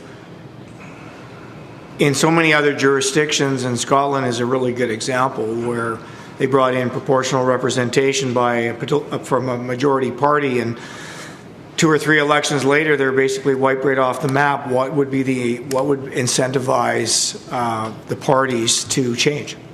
If we believe that the system is still cooked, in as much as that we have a better chance of forming a majority government, and whether it's the Conservatives or whether it's the NDP, why would we be incentivized to change the system if we have to consistently be making compromises just because a few people out there think it's a good idea? So I'm just asking a question. What way are we incentivized to actually do that? You're not, and that's exactly why we don't have it. No, that's why we're having this conversation, because I don't disagree that we shouldn't be making changes, but I think that's what's been pointed out so far is with the referendum in 2018, that 60% threshold was probably never ever going to be attained. And the previous speaker had mentioned that the Citizens Assembly that had been formed, that was not a recommendation to follow. It was the legislatures that have changed it. So my question to you is, the referendum would have been, I believe at that time, binding. I think if you want to actually make change, you could do something like a Citizens Assembly and make the result, the decision is make it binding. Exactly. I think it's very hard for politicians with their self-interest. That's why I said that. It's in the self-interest of small parties to have electoral reform. It's in the interests of the bigger parties to say, hey, I'd rather rule absolutely every 8 years or 12 years than cooperate with anybody else. And you said compromise. I think compromise is the wrong word. I think it's now I've lost the word. It's collaboration. Collaboration, and collaboration's very different than compromise. That's why I said that. But to add to that quickly, there was also, particularly in the higher density metropolitan areas. Yes. And we can either agree or disagree that there should be slates. And whether whether councillors should be individual of themselves. But do you support in some situations having wards like they do in other jurisdictions where, say, if MLA Shaw is Ward 1 and MLA Sumner is Ward 2. Do you think that would be a better representation of those regions than having somebody that has to petition across the whole city? As long as you have proportional voting, I would be in favor of wards. Mm-hmm. If you don't have proportional voting, actually the municipal system is much fairer because all you need is to be everybody's sixth choice. And you can get elected, right? It's it isn't really proportional, but it gives an opportunity for independents That's right. to move forward. And so it's if you have wards and proportional, I agree with you. If you have wards and not proportional voting, then I disagree. Okay, good. Thanks for that. I appreciate that. Yep. Thank you. And MLA Botterill. Thank you, Madam Chair, and thank you for your presentation. I just want to touch on the earlier discussion, which is effectively it's not in the self-interest of the major parties to move to proportional representation. I mean, I think that was your point. We heard that from a number of presenters over the week, but I think the other thing we've heard from the number of presenters this week is that the first step is that this committee has been struck and is hearing from constituents and hearing from presenters on what is in the best interests of British Columbians. And certainly that's the way I'm approaching it. But I think the question I have for you, is there any suggestion you might have in terms of after this committee is reported out and say that it was a recommendation to change the electoral system, then it's for the government to decide what to do. So is this all futile, or is there some way in which the British Columbians can express their support or non-support for what we recommend? Well, I think the problem with the referendums is either the bar, in the first referendum, the bar was too high, and once that result was actually achieved, I think the politicians thought, oh, I thought it'd never get this close. It got very close to happening, right? So the next time we had a referendum, well, we had a yes and a no side, right? And everybody, and then we get into this fear of change. And the no side ramped up the fear of change, right? If we change this, all these terrible things could possibly happen. You could get wingnuts in the legislature because they got a couple of votes. And it's true, you could.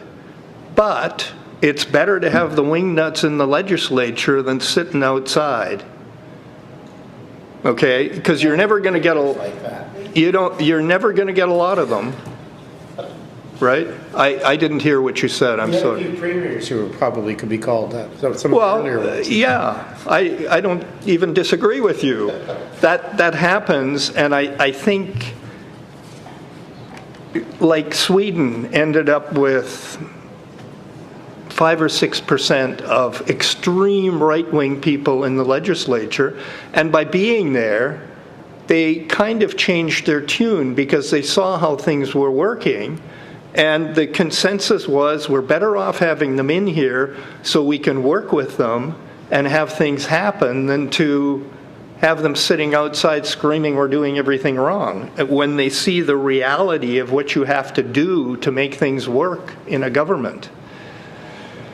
And I'm not advocating for having those people in the legislature. I'm just saying it could happen, but there are a number of PR systems out there that limit that ability because there's a cap on how many votes you need before you get any seats. And I'm not advocating for any system. I'm just explaining that there are ways to prevent that. Like Israel and Italy are a disaster, and they have PR. Okay? And I would never advocate for anything like that. But if you have a PR system that gives a true proportional result, and there's lots of them, and you can look around the world, what countries are they working in, and how well are they working? And I think every system's out there. I don't think we need to invent a new one. Thank you so much, Andrew, for your presentation and for taking our questions. Thank you for your time. Thank you. Bye-bye. And next up, we have Melissa Snazel.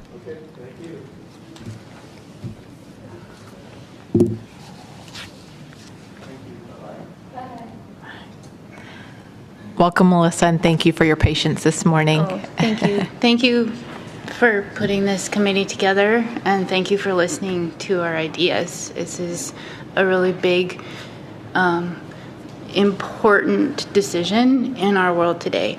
And mostly what I want to say, I have notes, but I'm not very good at multitasking, so reading and talking at the same time might be difficult. But what I want to say is, I'm sure you've heard a lot of very smart people talk about the benefits to proportional representation and the potential downfalls to proportional representation. But what I want to say today is I want everybody to take a look at AI and the coming of the future that is coming very quickly. There is a paper called AI 2027 and discusses how it's written by Daniel Cocatello and 3 or 4 other members. They're all been involved in the AI companies, and they discuss how the coming of artificial intelligence is going to influence democracy, information systems, and public trust by 2027. It warns that unchecked AI technologies such as deepfakes, algorithmic micro-targeting, and synthetic news generation could undermine electoral integrity, polarize societies, and erode democratic institutions. Some of these things we're seeing happening in the U.S. right now as we pretty much watch in real time as their democracy is disintegrating. And I also want to mention Elon Musk is currently planning on creating his own political party. He is one of the CEOs of one of these companies, one of the 3 American companies that are racing towards this AI future. And in the situation where a company like that were to gain any sort of political power. The AI not only will shape how we vote, but how we think of information and what is truth. And this wouldn't look like a traditional dictatorship, be more of a systematic, hidden and rooted control over influence, data, and infrastructure. AI shapes what future AI learns, prioritizes, and values. So as the AIs are being trained, they are training the next generation of AIs. So each generation will be built on the previous model. So whatever truth and information is put into each model will be systematically put into the future. The danger, lack of transparency, proprietary models aren't accountable to the public. Monopoly of intelligence, if one entity controls the best models, it monopolizes truth. Acceleration loops, so single system recursively training others may create rapidly self-reinforcing worldviews or technocratic ideologies. Influence without consent, people may not realize they're being manipulated by an AI-designed information ecosystem. Anybody who owns a cat knows how easily humans are trained without actually knowing it's happening. That I find a little bit scary. A proportional representation electoral system could play a crucial role in managing and mitigating the risk of authoritarianism emerging from concentrated AI power, especially in a scenario where AI company begins influencing governments, public opinion, or even future of intelligence. In a future where AI may shape not just how we vote, but what we believe, proportional representation provides a democratic architecture needed to resist centralized, undemocratic power, whether human or algorithmic. It doesn't eliminate the risk, but it makes it far harder for any one company, party, or technology to hijack the democratic process. And I just want to mention here that this is happening. The AI has been created. They're not being created, they've been created, and now they're being trained. And there is a story within this paper, the AI 2027, where an AI was given, in a training session, was given a task to solve a CAPTCHA puzzle, you know, the puzzles that, because it couldn't, what it did was it went online, it found an employment agency, hired a human to solve the puzzle for it, and when asked, "Are you a computer?" it lied and said, "No, I'm just blind and I can't solve the puzzle for myself." So two things, it was creative in finding a solution, and even though they are trained to not lie to humans, it lied to a human. So they are adapting and they are connected. They're inherently connected to the entire human history of information and knowledge. So they are connected into the network. And just finally, the age of AI demands electoral systems resilient to digital manipulation, polarization, and democratic disenchantment. Proportional representation strengthens representation, elevates unrepresented voices, fosters collaboration, and safeguards integrity amid AI-driven disruption. Adopting PR would not simply modernize mechanics, it would reinforce democratic values and renew public trust, vital in an era when democracy itself is contested by rapid technological change. And I've been watching a little more of the U.S. situation than I probably should for my mental health, but it's coming. It's here, and I feel that I ran as a candidate in the provincial and the federal election, and as we all saw in the federal election, it was a very two-party system, and Canada does not have a two-party system, but it was 100% people were voting against one party or against the other party. And that is a very American system, and we have always been very influenced by the American media, by the American systems, because we're their neighbors, they're cool, you know, they have fun stuff. But globally, I feel like our systems are declining, and we are about to enter into a global situation where we as Canadians need to be upfront. We need to be solid. We need to be our own country, and our federal government is working on that, and that was very clear that was a mandate for our federal government.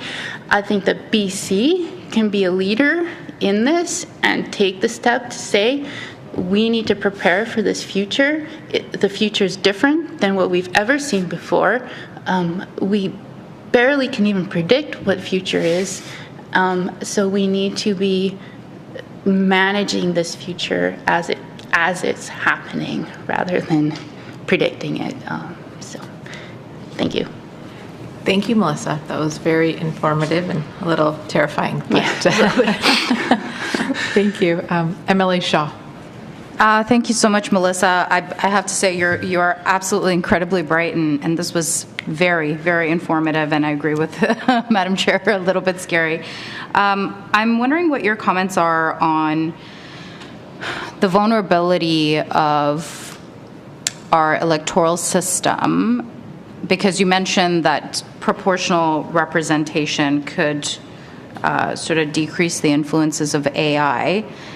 But in, for example, an election campaign, regardless of which system we're in, I would think that the system would still have the same amount of vulnerability, especially when it comes to cases of misinformation, disinformation, because, I mean, it could be a case where there's many more parties and there could be all sorts of information flying around. And so I'm wondering, in the context of that, meaning election campaigns, how do you see in a proportional representation system that the vulnerability would be lower from AI-generated case of misinformation and disinformation? And also, my second question, and I'll just ask it now, is I'm wondering if there's anything specific that you think a provincial government could do to get ahead of some of these scenarios that you've mentioned, and also, you know, the reality that we're in right now. Well, as I see through the campaigns, public education on how to decipher what is real and what is not real is going to be key. Otherwise, we can't. If people are insistent on going into their echo chambers online and reading what they want to read, we can't do anything about that. From my opinion, the proportional representation gives us a bit of a buffer, so that not one party, if one party is influenced by AI and say, the CEO of a company is running that party and they have the #1 AI system, they then can basically dictate how it's going to run. So with a PR system, there's diversity. There's not one party has the opportunity to get 40% of the vote and take a majority.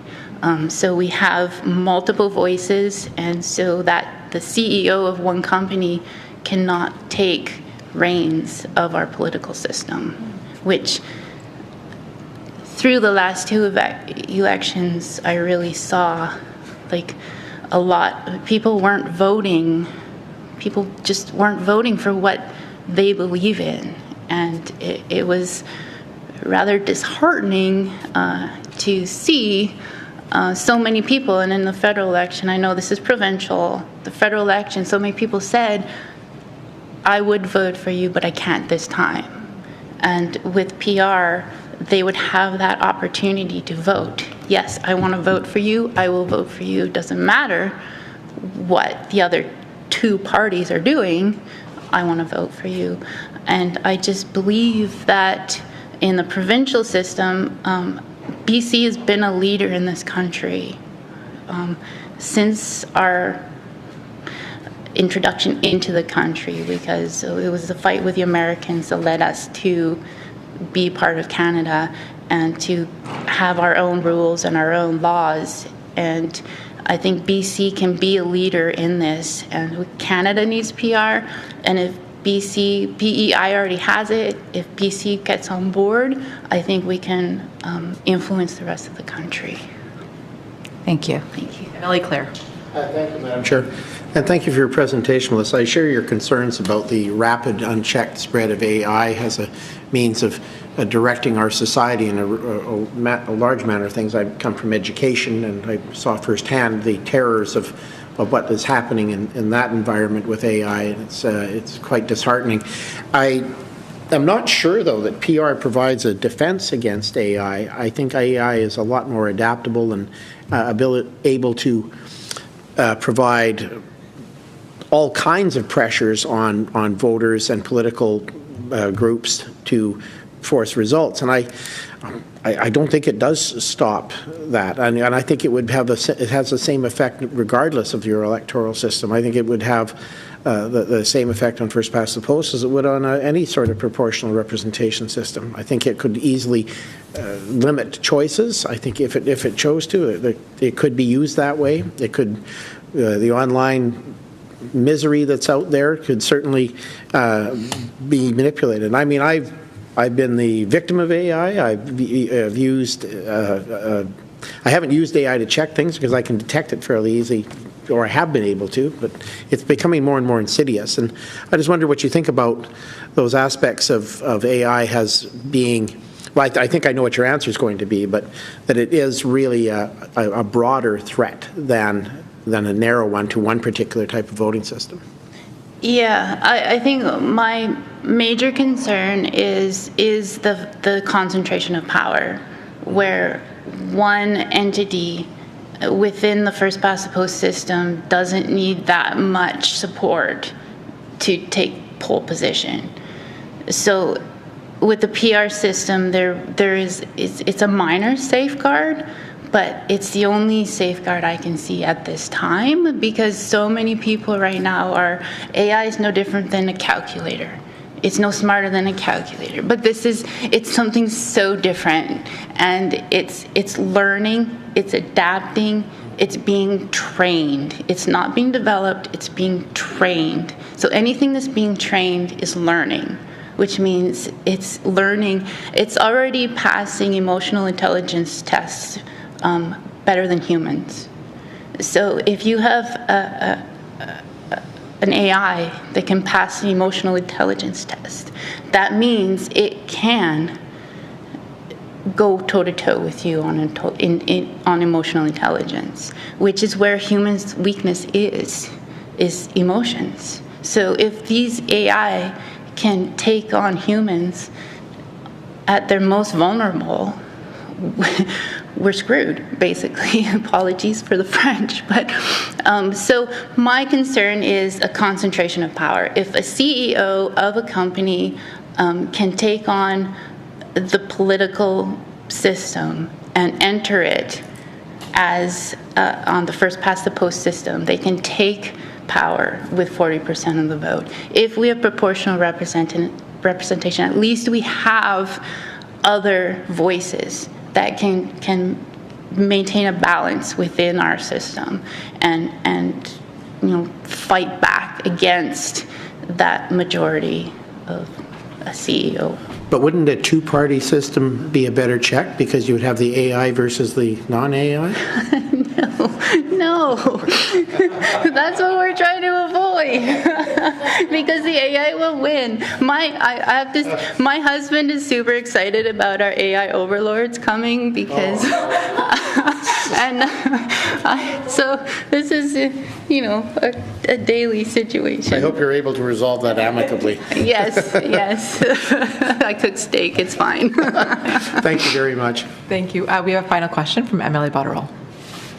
Thanks, Madam Chair, and thank you so much for your presentation. We've only had, I think, one other presentation that touched on AI so far, and it's really, really appreciated that you've sort of raised this and expressed your views on it, and I think we're getting the paper you mentioned, so that'll be helpful. Make sure it's everybody's reading. Just when they're feeling calm, they can read the. Yes, there is audio on Spotify as well, so you can listen to it. Great, and I think that your discussion with MLA Claire answered the question I was going to ask, so I just once again want to thank you. This is a really key area, and it's great to have your presentation. Thank you.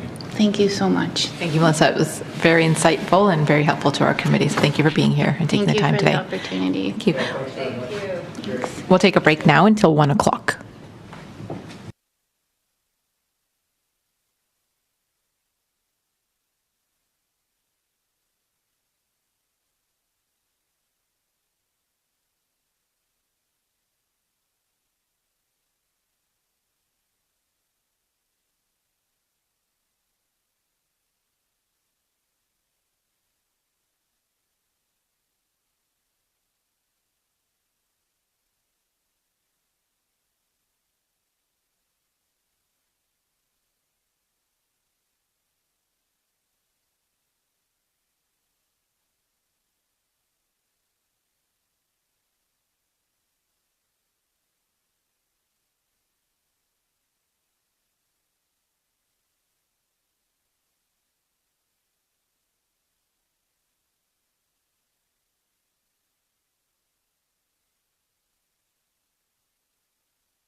All right. Thank you for being here this afternoon. We're going to get started with Stefan Crozier. Crozier? You can say Stephen Crozier or Stefan Crozier. Oh, Stefan Crozier.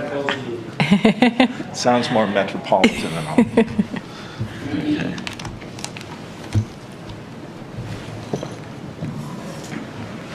Okay. Perhaps I should have brought my phone, but I can't read off a phone very well, so. It's okay. That works perfectly fine for us. Okay. So you'll have 5 minutes, Stefan, for your questions, and then 5 minutes for 5 minutes for your presentation, followed by 5 minutes for questions, and we'll control the timer. So we'll start it. Yeah. All right. And okay. Hi. So first of all, thank you very much. I appreciate the opportunity to present. So I'm told that personal experiences, that is storytelling rather than statistics, are somewhat better for motivating people. However, I think in the case of proportional representation versus first past the post, the compelling story is the statistic. And that is that at present we have 45% of the votes actually giving 100% of power. And obviously, that is what happens with first past the post. And this is not very democratic. Let's face it, in any other context, 45% equaling 100 would be just considered bad math, and it certainly has no place in democracy. I was told also that a speech is good when you start off with a joke, and I looked for a joke about proportional representation, and there really isn't one, so I came up with one myself. So this guy goes into a bar. Oh, you maybe think you heard this one, but you didn't. This guy goes into the bar and he orders a beer. And when he's getting ready to leave, the bartender gives him the bill. He said, "That's $9. And the guy put $4 down on the table and gets up to leave. The bartender says, "Well, you can't do that. You got to pay your full bill. You need to pay 100%, not 45." And the guy says, "I don't understand."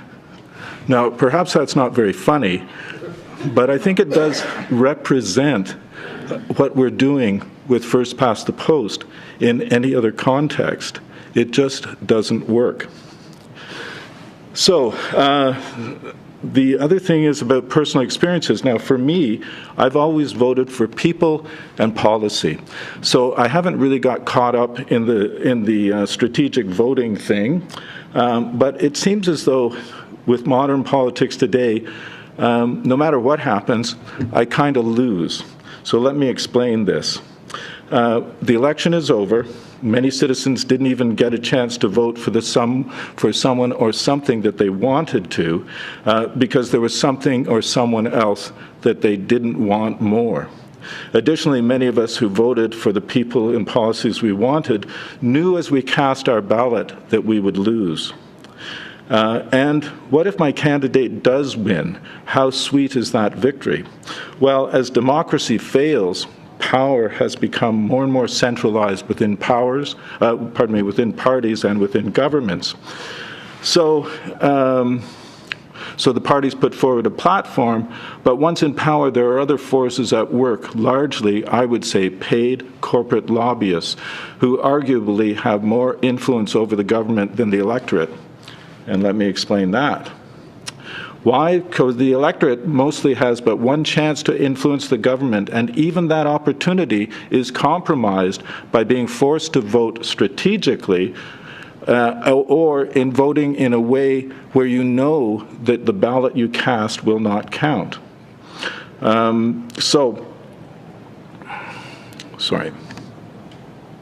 So how would, yes, and then corporate lobbyists are actually lobbying the government on a daily basis. And yes, we can meet our MLAs. Good to see you all here today. But we also know that MLAs are whipped by the party, by the government, in order to vote the way that they are pretty much told to vote. So at the constituency level, the failure of the first past the post system is even more striking. So if three parties split the vote evenly, as can be split, then one person, one candidate with 34% of the votes can actually end up being the winner, and the other two parties split the other 66% evenly. Now that is a bit of an extreme, but some versions of that is what is happening in our democracies, in our constituencies when people vote. So, and additionally, we don't even know how many of those votes cast were done strategically, so people voting for people that they didn't really want to vote for.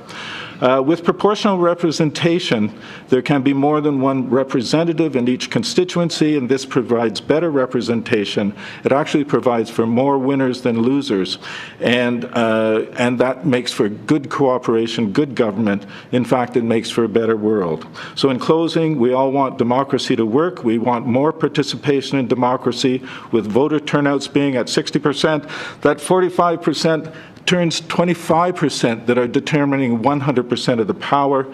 Can we really blame people for not voting when they know their votes won't count? Or do we blame the system? I say blame the system. Let's change it.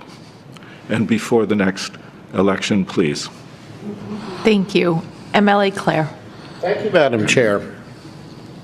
And thank you for your presentation, Stephen, and thank you for being here today. One of the things about lobbyists is that with the changes to the donation regulations, lobbyists don't have a lot of swing that they may otherwise have had in terms of donations, because now donations are by individuals only, and they're limited. So no unions can't make donations, companies can't make donations.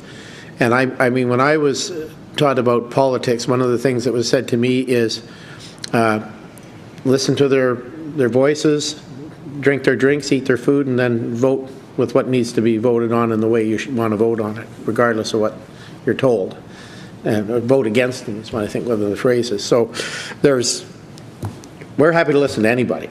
And I mean, I've often had to listen to people who I don't agree with, and I've written letters of support for them from time to time for their activities, because that's the job I have assumed as an MLA. Sure. So we have a big responsibility, and I think when people see how things actually work, and that there is a lot of collaboration, both on things like this committee, for example, and in the House, that the perception of what happens in question period, the antagonistic nature of the Westminster parliamentary system, which is an adversarial system, I grant that. I've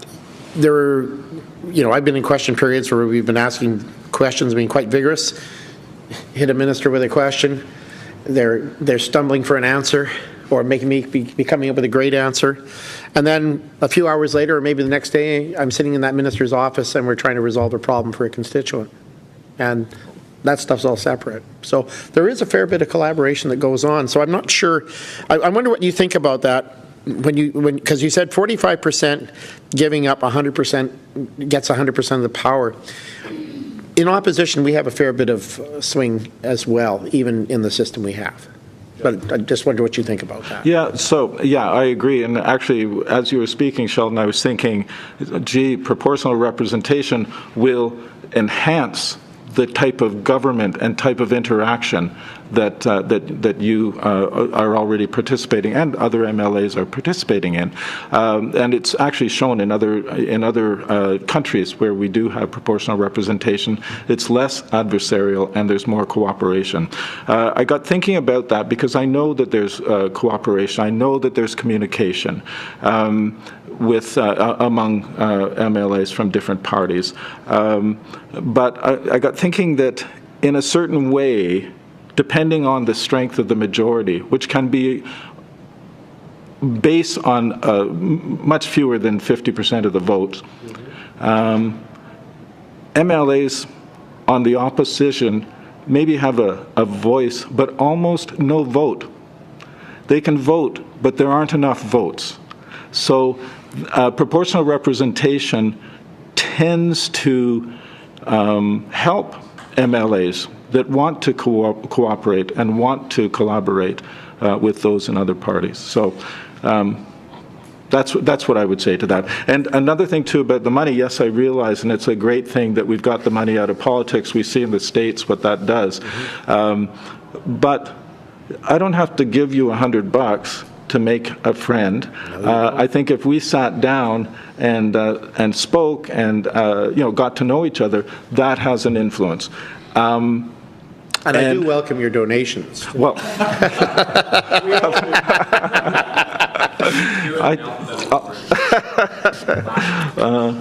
okay, Mr. Anderson.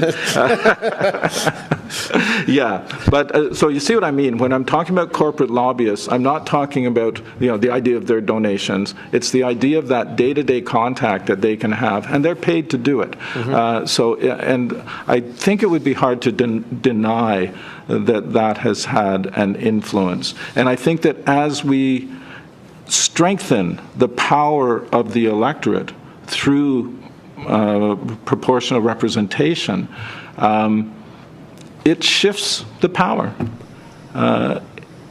And I think it allows MLAs who want to represent their constituencies to do so more efficiently and more effectively. I can assure you that MLAs definitely represent their constituencies on both sides of the House, all sides of the House. Sure. But thank you very much. Appreciate the answer. Yeah. Thank you. Deputy Chair. Oh, I'm sorry, I never put my hand up. Oh. No? Okay. MLA Anderson. Thank you very much for your presentation. One of the things that you had mentioned is strengthening the power of the electorate. Do you have any suggestions outside of just electoral reform as to ways that we can strengthen the power of the electorate? For example, today you're here presenting to an all-party committee of the legislature. Do you think things like this are useful? Would that develop more trust within our public institutions? Certainly. And I think that we see with younger people in particular a lack of trust. Should I say trust? A lack of value of our political system. I think that if they felt that their votes counted more, because that's sort of central in a representative democracy, the voting is very central to that, because we're voting for our representatives. I think particularly with younger people, if they saw that their votes counted for something, then they would participate more. I don't know how many younger people you've had in this particular forum, which is across the country, around the province. But I think that they would be motivated to get more involved. So that's what I would say. Voting is central. Let's make every vote count. And then I believe that we would have a more full participation in our democratic processes. Thank you. MLA Botterill. Thank you, Madam Chair. Thank you for your presentation.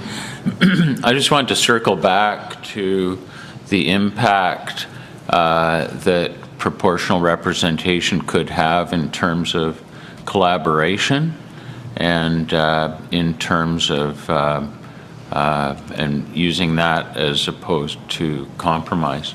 And I draw, because I just want to really understand, I'm going to give an example and see if I'm missing something, because I want to make sure I'm capturing what your view of it is and how you see the relationship. So, for example, in this most recent session, we had a couple of bills that were fairly contentious, and I agree there was lots of dialogue, but behind that dialogue was the fact that all of the opposition parties could vote no, and still the legislation can get passed by the Speaker's vote. So that's one scenario. A scenario in pro-rep, and I realize that it may not work out exactly this way. This is a hypothetical. But say that there was a party that had 10 seats rather than 2 seats, and then what would happen is that the party in power would need to figure out how they're going to get those votes on board, and the discussion around the legislation, I submit, would probably be materially different, or the ruling party, the governing party, might go to another opposition party. But it would create a level of discussion about that legislation that doesn't happen if the governing party has that majority role. And I'm not criticizing anybody's approach. I'm just trying to understand if that's what you mean, or if you have some other way of describing how you would see PR increasing collaboration. So just a couple of things. So let's say at the constituency level, if you've got a wider area and you've got votes that are pretty well split up, and instead of having one representative and I'm not sure whether to call you Sheldon or Mr. Clare, but anyway, as you were saying, MLAs do try their best, I believe that, to represent their constituents. I'll just say personally, in my constituency, both federally and provincially, I limit my contact with my MLAs because I'm not really in agreement with a lot of what their positions are, okay?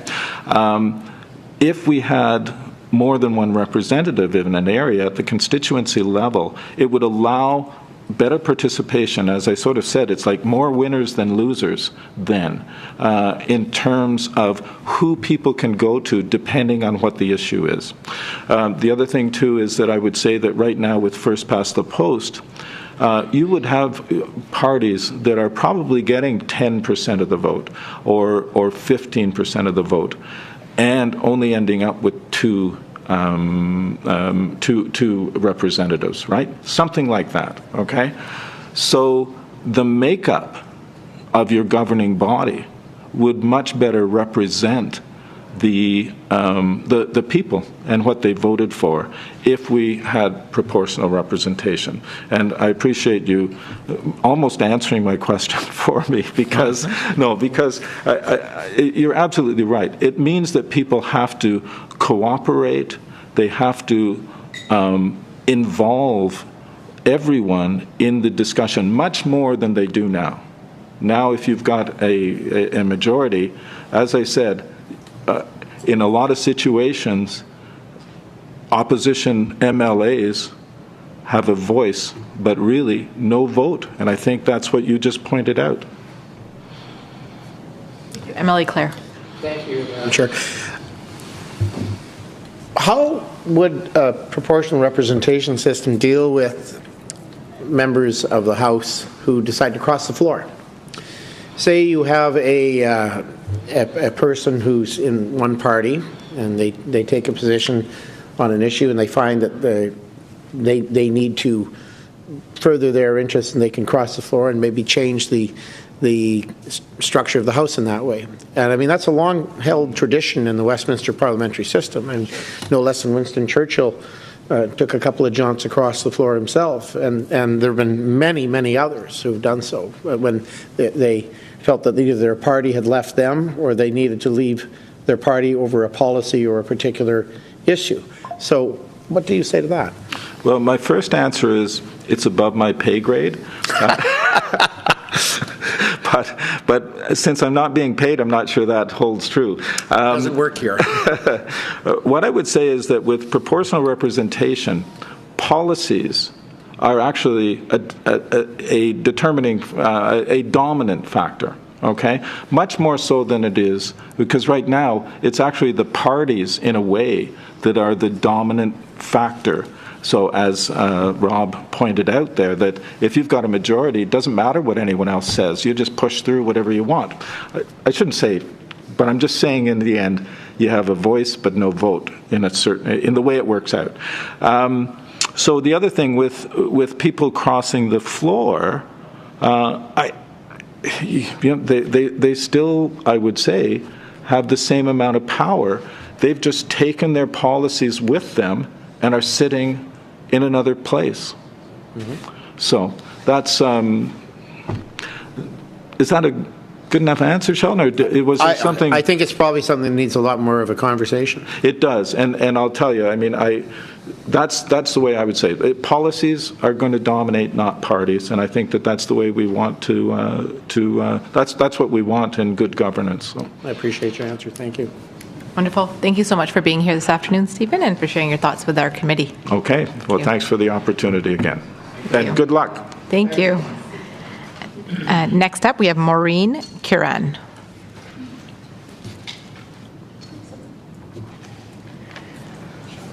Hello. Hello, welcome, and thank you for speaking with our committee today. No problem. Just a reminder before you begin, you have 5 minutes for your presentation, followed by 5 minutes for questions. Terrific. And just, it's Maureen Curran. That's okay. It's an Irish name.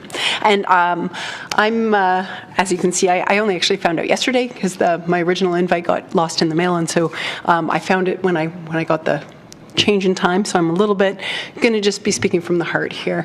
I also want to start by saying I appreciate, as a math teacher, the effort that Stephen made at the attempt at the math joke. That was great. Wish I had some. That was really nice. So I'm going to start off just a little context. I have been a candidate myself. I've been involved in politics since I was a kid. My parents campaigned and I got taken door to door. And so I've seen, how our system has evolved. I've helped other people on their campaigns.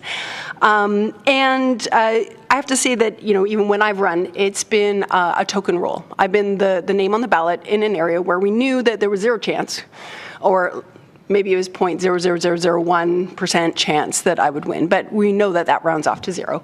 Effectively, that these are safe seats, places where the choice for who is going to be representing us was really already made, because it's made by the people who choose the candidates. And in many cases, that's the local RA, the riding association, but in some cases, even the riding association doesn't get to choose it. It's been done by some party person in higher up who's gone and dropped a candidate in that area because they have someone and they want to put them in that spot.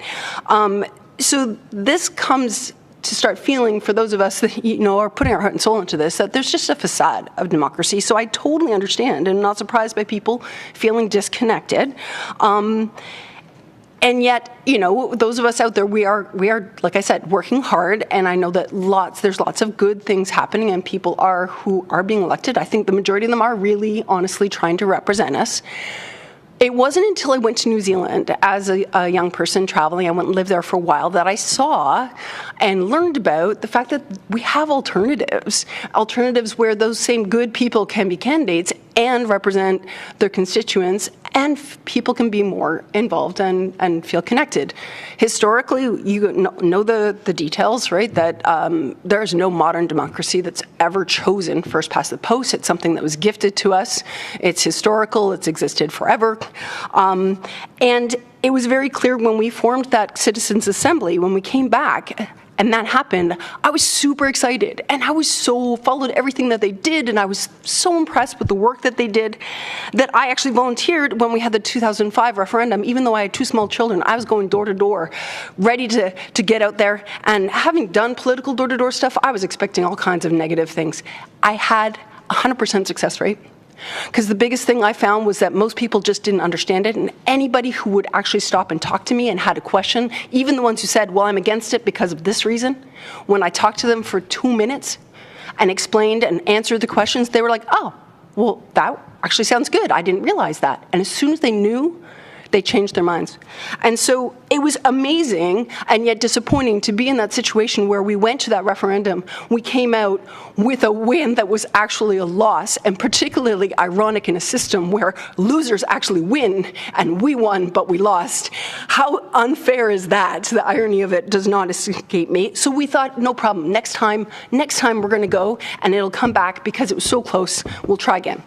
And we did, and this is where that political system came and completely failed us and showed how crushingly determined it is to keep the same people running the show, because we were disgusted that this whole pro-con idea of how that thing was run meant that it was basically truth and facts against disinformation, and it was run entirely on, the old school kind of adversarial, let's tear everybody down, which is exactly opposite of what New Zealand did and other places that have had successful referendums where there was no campaigning allowed. It was just give people the information and let them decide based on facts.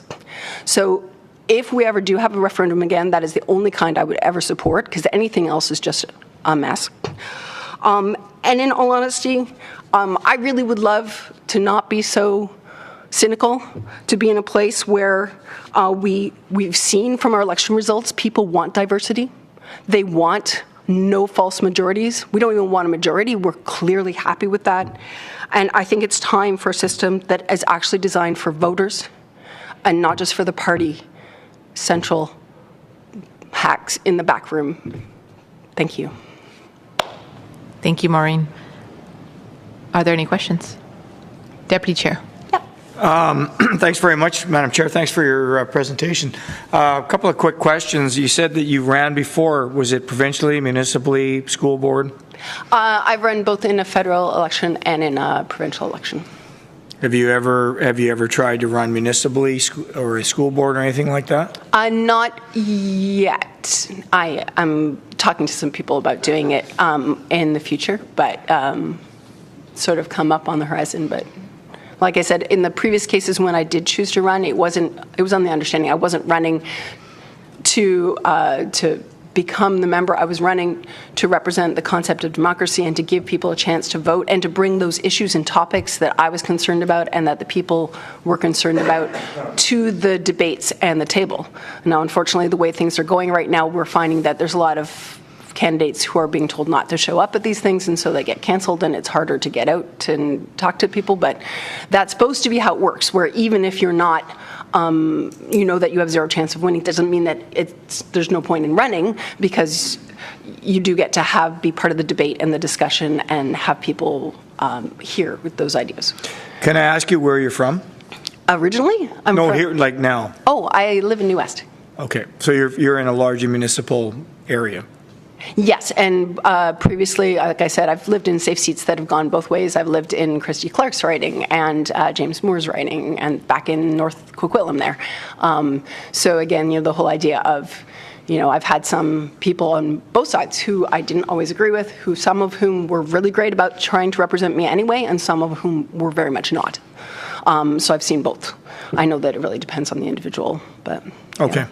Well, can I ask a question then? If we were going to go to a proportional representation, how would you be able to get your message out, or your, what's a good word for it? Not level of exposure, but level of recognition, so that unless you were under a party banner, how would you be able to get that certain threshold, whatever that number would be on the ballot, to be able to attain being elected? Okay, so if I understand your question, it's the idea that if I was running as an independent, would that happen? I think independents always have an uphill battle. I think that realistically it's been shown that PRs of all types, most of them, independents actually have a better chance still. Again, because they don't have to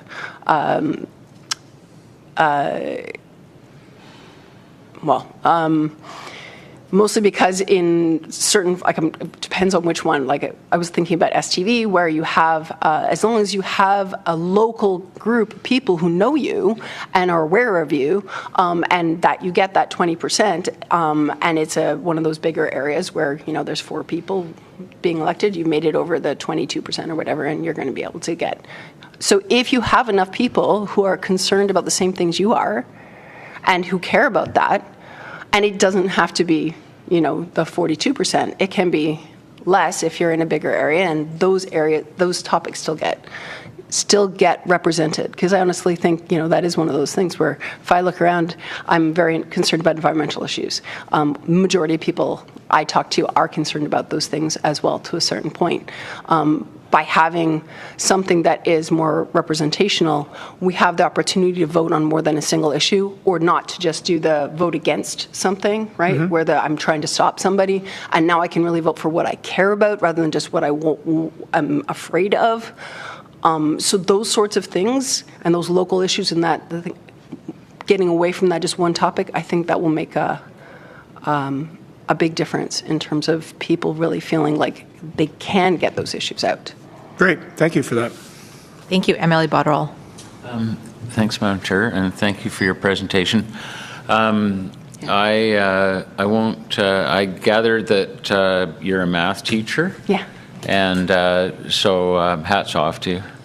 That is such an important part of everything we do in the education system. But it also enables me to ask a question we've asked other teachers over the week is, what's your view on youth engagement and if you're teaching post-secondary engagement, but also in terms of voting age?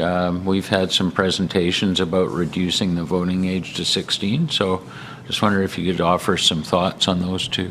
Lovely. I'm actually really glad you asked that question, because I heard the question to the other fellow and I was like, oh, that's exactly how I would be replying to that one.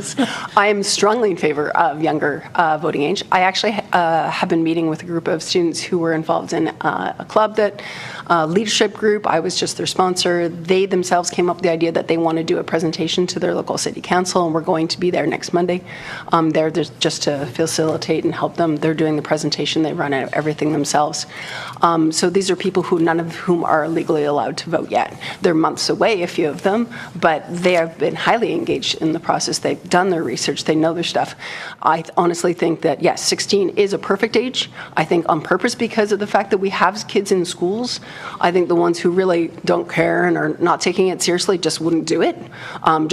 But honestly, what right do we have to tell a 17-year-olds that when we wouldn't tell someone who's 72 that they're too senile and they don't understand the issues anymore either? Like, that's not okay. So what the heck, like we trust them with a machine that drives and can be quite fatal. I think that absolutely that is the perfect time, because we're going to get a whole bunch of them in school actually able to debate the issues, hear the speakers, meet the candidates, and then go out and actually vote and it counts. That hooks them, right? Because we all know that once people have voted the first time, they're more likely to come back and do it again. And I think that is a great way to increase voter engagement. But of course, also knowing that their vote counts, that helps too.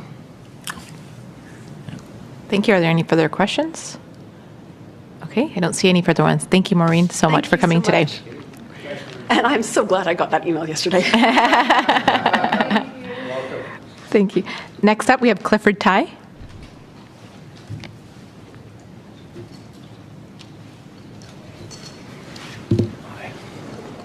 Welcome, Clifford. Thank you for being here with our committee today.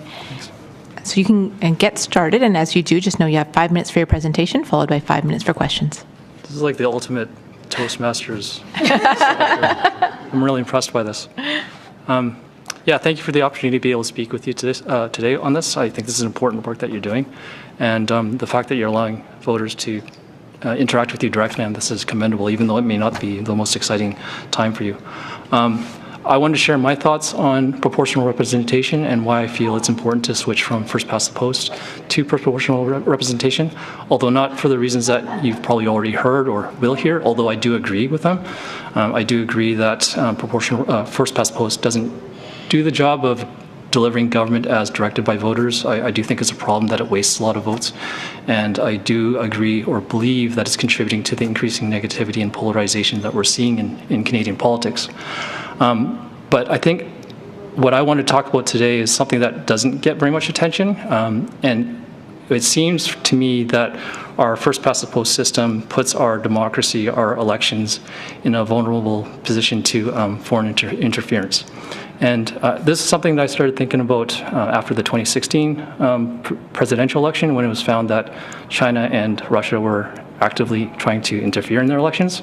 And then last year when we had the public inquiry into foreign interference, where one of the findings was that those countries, as well as others, was doing the same in our Canadian elections and are continuing to do so, and for quite some time apparently, which as a voter and a citizen is disconcerting.